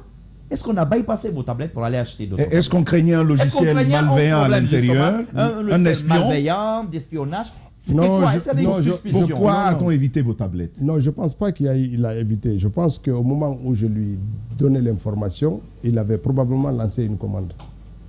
C'est ce que moi je peux croire. C'est-à-dire qu'il avait déjà commandé ces tablettes avant de savoir que moi j'avais... Parce que moi je ne m'attendais pas à ça. Ouais. Moi je ne m'attendais pas qu'on me donne autant de tablettes. Ouais. Moi j'étais sûr que quand j'ai demandé des tablettes, je ne m'attendais pas qu'on me donne autant. Les grandes gueules. Donc c'était plutôt beaucoup. Bien. Ousmane Gawal Diallo est notre invité ce matin chez les juges. Allez-y, Tamba. Vous l'avez mentionné vous-même, vous me tendez la perche. Vous avez fait la prison. Et vous n'êtes pas le seul. Abdoulaye Ba fait partie de ceux-là, c'est Lou Baldé également. Alors, le vrai problème porté dans l'opinion qui a finalement... c'est comme ça que l'on comprend. La vraie brouille va commencer au moment où vous sortez de prison. Ousmane Gawal Diallo, même nous qui ne sommes pas membres du parti, nous apprenons que vous avez, entre guillemets, comme ça se dit, vendu votre âme au diable. Vous avez cédé aux tentations de M. Alpha Condé. Vous seriez devenu, à partir de la prison, une taupe au service du professeur Alpha Condé pour déstabiliser l'UFDG. Et puis, jusqu'à plus récemment, la décision de vous exclure du parti est prise. Parlez-nous de ces moments-là. Déjà de la prison, jusqu'au moment où la brouille commence, jusque plus tard, la décision de vous exclure du parti. Comment le processus a-t-il été mené? On sait que vous l'avez contesté, parfois en tout cas sur les médias, mais comment est-ce que ça s'est mené?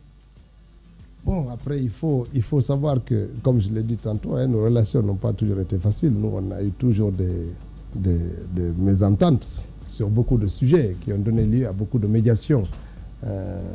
Des responsables du parti, mon père, des membres de la coordination, beaucoup sont intervenus. On fait la médiation régulièrement entre nous quand il y avait des brouilles. Mais en prison, c'était particulier. Je pense que le problème fondamental que j'ai eu avec lui, c'est quand on a publié cette tribune. Mais qu'est-ce qu'elle disait, cette tribune, en quelque sorte? C'est de dire que de ne pas prendre sous prétexte notre incarcération pour refuser d'ouvrir le dialogue. Il fallait que le dialogue soit nécessaire. Et ça se fait entre le bourreau et la victime. J'ai donné, et après, dans l'heure qui a suivi la publication de cette tribune, j'ai vu le communiqué que l'UFDG a publié sous la signature du président, nous contestant le droit de proposer un cadre de dialogue en lieu et place de la direction nationale. Alors que notre volonté était de dire que, même en étant en prison, on n'est pas contre qu'il y ait un dialogue qui soit ouvert avec les uns et les autres. Et qu'au bout du dialogue, on pourrait recouvrir notre liberté parce que ça pourrait permettre de faire rejaillir la lumière sur les accusations qui pesaient sur nous. Voilà, c'était ça la force de l'argument. Ouais. Et quand j'ai eu par la suite le président de l'UFDG, je l'ai expliqué, je lui ai dit, écoute, c'est de la prison que Mandela a noué le dialogue avec l'apartheid. C'est de ce dialogue-là qu'il a tué l'apartheid. Il n'a pas attendu que quelque chose arrive. C'est avec les bourreaux de l'apartheid qu'il a fait le dialogue qui ont abouti à la mise à mort de l'apartheid. Et donc, il ne faut pas craindre d'ouvrir le dialogue avec le RPG. Il faut le faire. Même si vous êtes le demandeur, il m'a dit non, moi, ce n'est pas ça que je veux. Je préfère même mourir ou vous laisser, je ne sais pas. Et donc, j'ai pris ça avec beaucoup de violence. Quelqu'un qui dit, je préfère votre mort même que de dialoguer avec le RPG. Moi, j'ai pris ça avec beaucoup de violence. Oui, mais... Il l'a dit. Il l'a dit. Il préfère que il a dit quoi? Qu'il ne le ferait jamais. Et d'ailleurs, dans Africa Guinée, je crois, ou dans un des médias de la place, comme vous l'avez dit, il a dit prêtement il a dit dans un... Non, il a dit clairement. Textuellement. Et je vous le dis clairement. Et je pense que ça, c'était Attendez, mais monsieur le ministre, qu'est-ce qu'il a dit? Oui, c'est ça. T'as coupé ton micro. Je vais vous dire ceci. Non, il a dit clairement. Quoi? Qu'il souhaite sa propre mort ou bien la vôtre. Qu'il ne fera jamais cette démarche vers Alpha, même si on devait en mourir. Il ne fera jamais cette démarche-là. Et c'était clair pour lui. Il ne le ferait jamais. Même si vous deviez en mourir. Oui, et d'ailleurs, je ne sais pas si c'est vous qui l'interviewiez ici, pendant la période-là où il a dit qu'il ne va pas se mettre à genoux devant Alpha pour obtenir la libération de ses militants. Il l'a dit dans un des médias ici, et vous pouvez chercher la trace, elle se verra sur Internet. Moi, j'ai pris ça avec beaucoup d'agressivité. Je comprends, mais je comprends que vous le preniez avec beaucoup d'agressivité, mais ça a quand même son sens dans le combat politique et dans une situation où on gère des convictions. Ça n'a pas de dignité en politique. Moi, je vous laisse le choix de. Moi, je vous laisse le choix de dire que ça a eu sens. Moi, j'étais quand même. C'est quand même la prison. Moi, j'étais quand même après 21 jours de réanimation que j'étais quand même à l'hôpital. Je faisais 21 jours que je sortais de la réanimation. Quand vous me dites ça, je ne le comprends pas. Je comprends que quelqu'un qui est en prison, moi, que je dise je préfère mourir. Mais toi là qui dois m'aider, c'est pas à toi d'adopter ces positions. Quel que soit moi, après derrière, il peut avoir ses justifications. Mais je ne l'ai pas compris. Sauf qu'après, on est rentré dans une dynamique de silence. On n'a plus jamais dialogué. Jusqu'à ce que vous êtes sorti. Vous n'étiez pas le seul signataire. Situation que c'est Baldé perd son père. Vous étiez avec notamment le doyen Chérif Ba, avec Abdoulaye Ba aussi, je crois. Et c'est Baldé qui va perdre son père en prison d'ailleurs. Oui, justement. Mais pourquoi c'est vous? Abdoulaye Ba avait-il signé? Non. Il n'avait pas signé. Il n'avait pas signé, même si il n'avait pas signé. Mais c'est pas la question de la signature. J'aurais pu être. Pourquoi c'est vous qui avez Parce qu'il n'était pas d'accord avec vous à l'époque. Je vais vous dire. Non, on était d'accord. On n'avait pas de bruit. On n'avait pas de bruit à l'intérieur de la prison. Il n'y avait pas de bruit entre nous. Moi, ce que je veux dire simplement, même si j'étais seul à signer ce courrier-là, j'allais l'assumer tout seul. Ça ne devrait pas donner lieu à des polémiques. Il peut m'expliquer les bonnes raisons pourquoi on ne fait pas ça à cette étape-là. Les grandes gueules. Parce que c'est ma conviction, c'est ma croyance de dire que ça ne sert à rien, de dire que je ne dialogue pas. Il faut à un moment donné évaluer le contexte et prendre les décisions qui sont liées à ce contexte-là et avancer. Bien. Si vous restez sur les positions initiales alors que le contexte a évolué, vous vous trompez dans l'analyse. C'est très important. Et après, on sort de prison. Et moi, j'arrive, c'est le président de l'UFDG avec Cellou Baldé, Abdoulaye Ba et Chérif Diallo. Et la Chérif, on arrive là-bas pour le saluer pour les fêtes. Et là, dans son salon, moi, je l'apprends. Il dit qu'il y a des gens qui sont des tops, payés pour déstabiliser le parti, dans la marge de la discussion qu'on est en train de faire. Il dit ça comme ça. Après, il souligne que oui, il faut des Oussou, Kalemoudou, quand eux, ils ont des contacts avec Alpha, ils lui font les comptes rendus. Donc, genre, ceux qui ne font pas le compte rendu quand ils ont des contacts avec Alpha, c'est eux qui déstabilisent le parti. Là, il dit, et moi, j'étais assis, j'ai dit, écoutez, moi, je suis malade, je vais rentrer chez moi. Et je me lève, je pars chez moi, parce que j'en avais vraiment là, quoi. Et je suis parti. Et il a récidivé ça dans une autre discussion. Et là, je l'ai appelé au téléphone pour lui dire toute ma désapprobation par rapport à ce discours qui ternit l'image de ceux qui sont sortis, parce que ça crée l'anathème sur les ensembles. Et c'est là que les gens ont commencé à dire, ouais, peut-être c'est Gawal Lato, peut-être c'est Cellou Lato, peut-être c'est Abdoulaye Ba Lato, peut-être c'est Paul Pierre.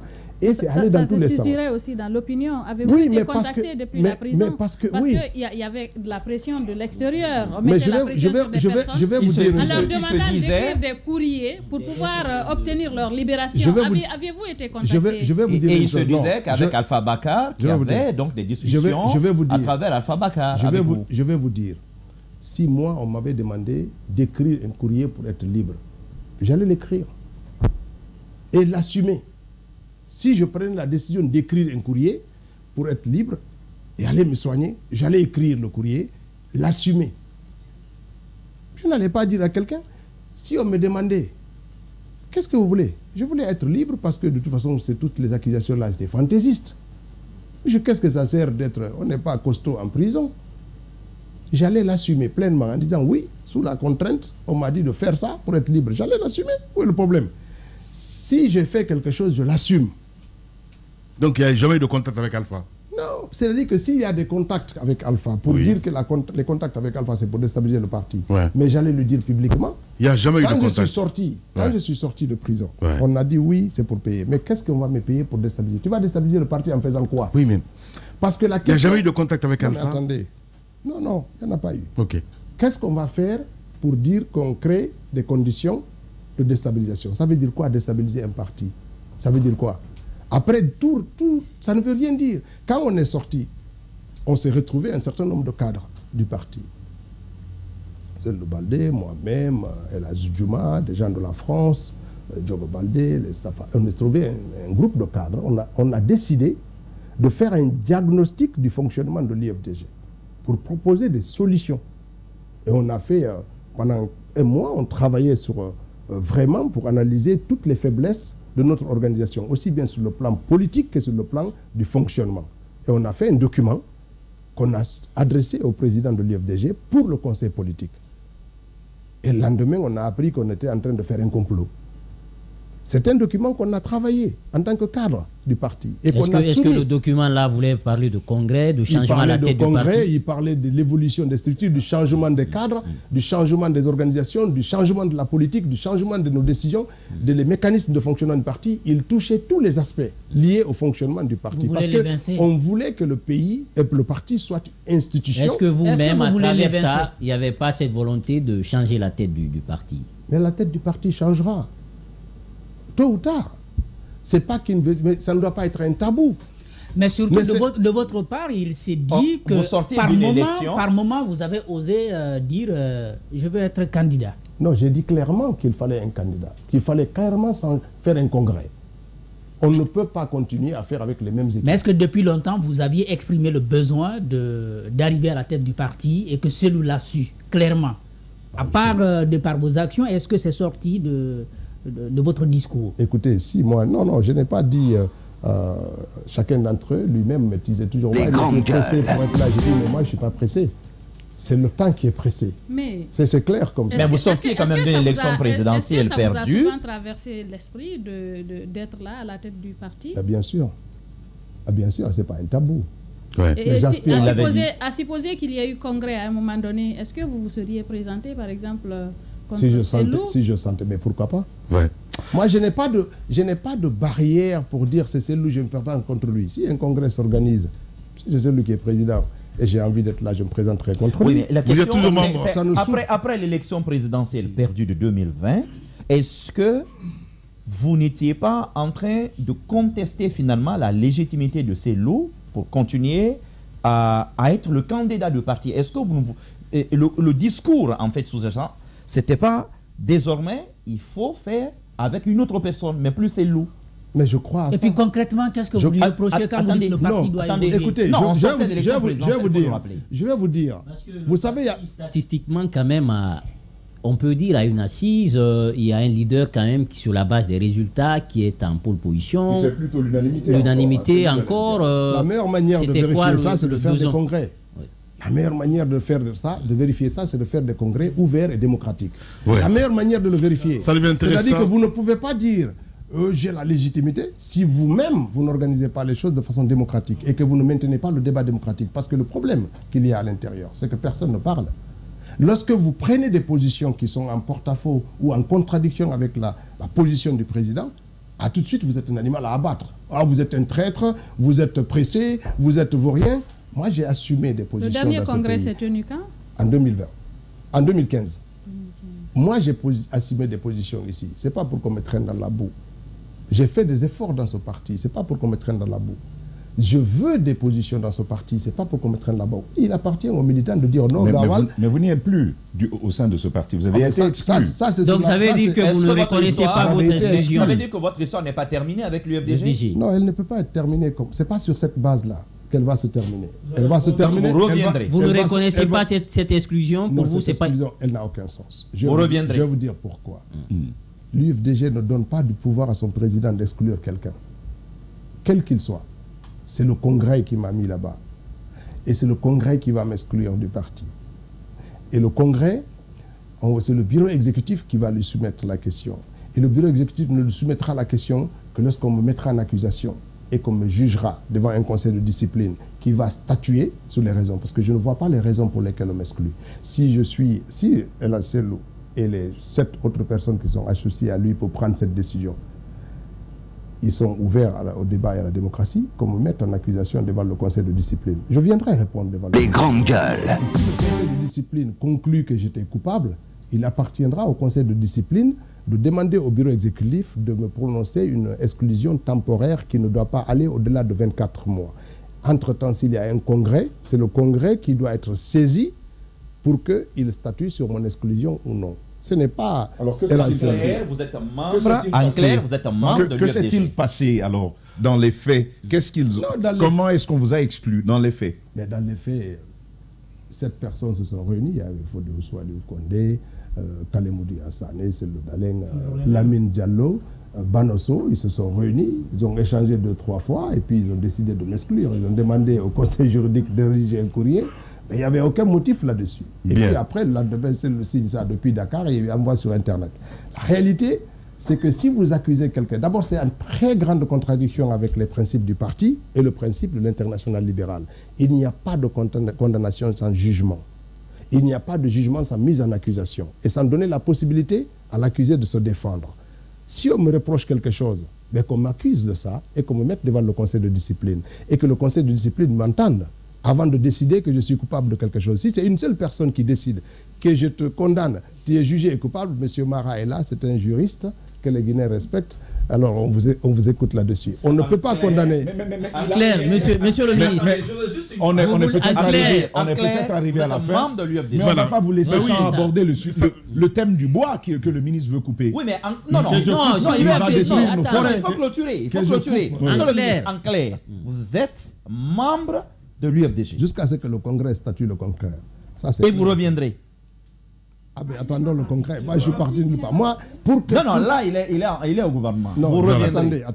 Là il est au gouvernement. Le fait d'être au gouvernement m'amène à suspendre mes activités dans le parti. Voilà. Ça c'est ce qui se fait actuellement. Voilà. J'ai suspendu mes activités au parti. Bien. Mais si j'étais accusé devant un conseil de discipline, je demanderais l'autorisation à mon Premier ministre de venir devant le conseil de discipline pour répondre. Bien. Jusqu'à ce qu'il statue sur ma culpabilité. Donc après le gouvernement, on peut s'attendre au combat de Ousmane Gawal au sein de l'UFDG. Ah, c'est clair, aussi clair que l'eau de roche. Mais ce qui est là, ici, ce qui est étonnant, c'est que c'est important que celui qui se fait passer pour un chantre de la démocratie, quelqu'un qui se bat pour les droits, qui se fait ceci, et que dans sa propre formation politique n'est pas capable de faire respecter le principe minimum du droit des textes qui régissent le fonctionnement de son parti. C'est un très gros problème pour lui et pour la Guinée. Parce que si on devrait mettre les textes de côté et gouverner sous la volonté simplement du chef, alors en ce moment-là, ce n'est pas la peine de revendiquer les droits de l'homme, ce n'est pas la peine de revendiquer la démocratie. Et notre adhésion, même à l'international libéral, devrait être remise en cause parce qu'elle a pour principe le respect du droit des individus et le respect des procédures judiciaires édictées dans les textes des organisations politiques qui sont membres de l'international libéral. Et donc, vivement le retour de la démocratie à l'intérieur de l'UFDG et du débat contradictoire. C'est très important. Ceux qui ne veulent pas, il y a plein de gens à l'intérieur du parti avec lesquels on ne s'entend pas ou on s'entend sur des sujets précis parce que tout ça n'est pas personnel. Bien. Mais on a des visions différentes sur des choses. Et aujourd'hui, plus que jamais, cette question du débat à l'intérieur du parti doit s'ouvrir. Bien. Pour savoir. Aujourd'hui, vous demanderez à 90% des militants pourquoi on a exclu Ousmane Gawal. Personne ne sait. Même autour de la table ici, vous ne savez pas quelles sont les raisons. Ousmane Gawal Diallo était notre invité ce matin, mesdames et messieurs, chez les GG. On passe à cette rubrique. Les grandes gueules. La minute, oui ou non. Un feu roulant de questions avec une seule réponse possible. Oui ou non. Langue de bois, s'abstenir. Voilà, la vérité crue d'Ousmane Gawal ce lundi sur Radio Espace et chez les GG, mesdames et messieurs. Oui ou non? Voilà, allez-y mon cher Jacques Lewaleno, oui ou non? Oui ou non, votre bataille aujourd'hui, c'est de voir le Selou Daleng Diallo que vous n'avez jamais aimé, en tout cas dès le départ, partir de la tête de l'UFDG. Non, je pense qu'il est temps qu'il y ait un renouvellement de génération. Il n'y a pas que lui. il y a aujourd'hui à repenser oui ou non? les cadres Monsieur le du ministre, parti, c'est oui ou non? C'est les mêmes qui sont là depuis 2007. C'est oui ou non, monsieur le ministre? Voilà, c'est bien. C'est pas question personnelle, c'est une question qui touche la structure. Donc oui ou non, vous voulez un changement à la tête de l'UFDG? Nous voulons un changement dans tout le parti. Oui bien, ou non, s'il vous est donné la possibilité d'occuper aujourd'hui la tête de l'UFDG, vous allez le faire. Mais je vais sauter de 2 pieds. Allez-y. Oui ou non, votre communication. Oui, c'est pas possible. Allez-y, Mohamed. va danser, lui, il va sauter des 2 pieds. Eh bien, dansons. Monsieur le ministre, oui ou non, votre communication sur l'affaire Dubois était une erreur? Non, pas du tout. D'abord, pourquoi si vous me permettez une parenthèse. Non, vous allez développer après, à la fin. Voilà, pas du tout. Voilà, allez-y, Roby. Alors, oui ou non? Alors, monsieur le ministre, c'est vrai que votre style de communication est très antinomique avec celui de Cellou Dalein Diallo, mais finalement, est-ce que le problème n'est pas Cellou, mais plutôt la bande de 6? Oui ou non? Écoutez, les conseillers ont toujours un rôle, mais le principal, c'est oui ou non, le problème entre vous et Cellou vient de la bande des 6. Non, et ils peuvent attiser, mais le problème était là déjà depuis. Hein. Depuis le départ, il l'a dit. Certains d'entre eux essayent de faire... Parce que vous n'avez, à plusieurs fois que vous avez relevé les problèmes, vous avez cité les 6. Oui, mais ce n'est pas eux qui m'intéressent. Eux, c'est normal. Je veux dire, ils veulent arriver au niveau où moi je suis. C'est normal que si je ne peux pas accepter ça, ça ne marche pas. Ouais. Tu dois aussi accepter que les gens veuillent te bousculer. Ça, c'est normal. Sûr, évidemment. Après, c'est les principes du fonctionnement. Ils doivent être incarnés par le leader qui doit faire respecter les textes. Oui ou non? Si on devait me sanctionner, c'est à lui qui devait s'imposer pour dire non. Ou non. On doit respecter ses droits. Voilà. On doit respecter les règles. On doit respecter les textes. Oui ou non? Monsieur le ministre, allez-y. Tama, oui ou non? Alors, vous avez acheté une tronçonneuse. Vous avez acheté une machine à fendre du bois, monsieur le ministre. Vous nous avez même servi une sorte de business plan réduit, minimalisé sur Facebook. Diba est là, c'est le spécialiste du business plan. Attendez-moi. Il y a une ONG qui a lancé une pétition contre votre business.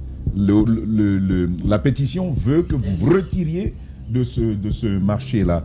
Alors, oui ou non, lorsque le quota visé par l'ONG en termes de signature sera atteint, vous plierez, vous céderez et vous vous retirerez dans ce commerce du bois de chauffe.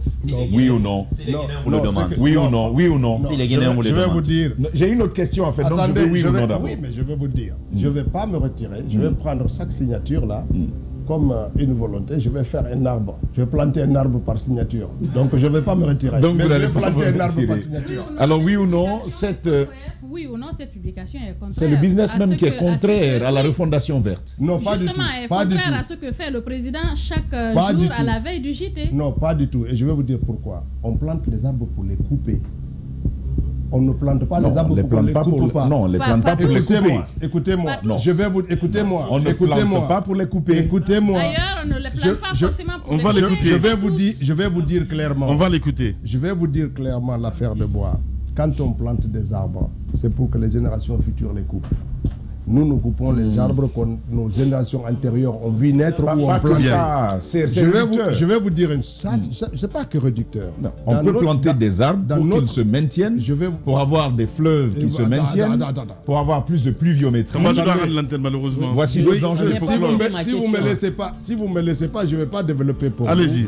Et ça sera perdu pour Mara. En Guinée, la coupe de bois n'est pas interdite. Elle est réglementée. Il faut des règles, des redevances, des droits, des quantités à couper, des espèces à couper, c'est réglementé. Et ce n'est pas interdit. Je ne vois pas pourquoi ces ONG s'agitent comme si j'étais en train de faire une activité interdite. Madame Yero est là, elle est pressée pour le micro, mais en quittant ici, en quittant ici, elle va aller acheter un fagot de bois ou du charbon pour faire sa cuisine. Malheureusement. Merci. Attendez, est-ce que cette sortie est opportune? Non, mais je dis, je vais vous dire, les gens prennent juste le sujet qui a communiqué pour faire leur communication. Plus que était opportune. Oui, je vais vous dire une chose. Ça, je vais vous dire quel était l'avantage de ça. Moi, j'ai arrivé à Gawal. À Gawal, on a des gens qui ont pour rôle principalement d'approvisionner le marché en bois de chauffe. Ils sont quelques-uns. ils coupent ça à la hache.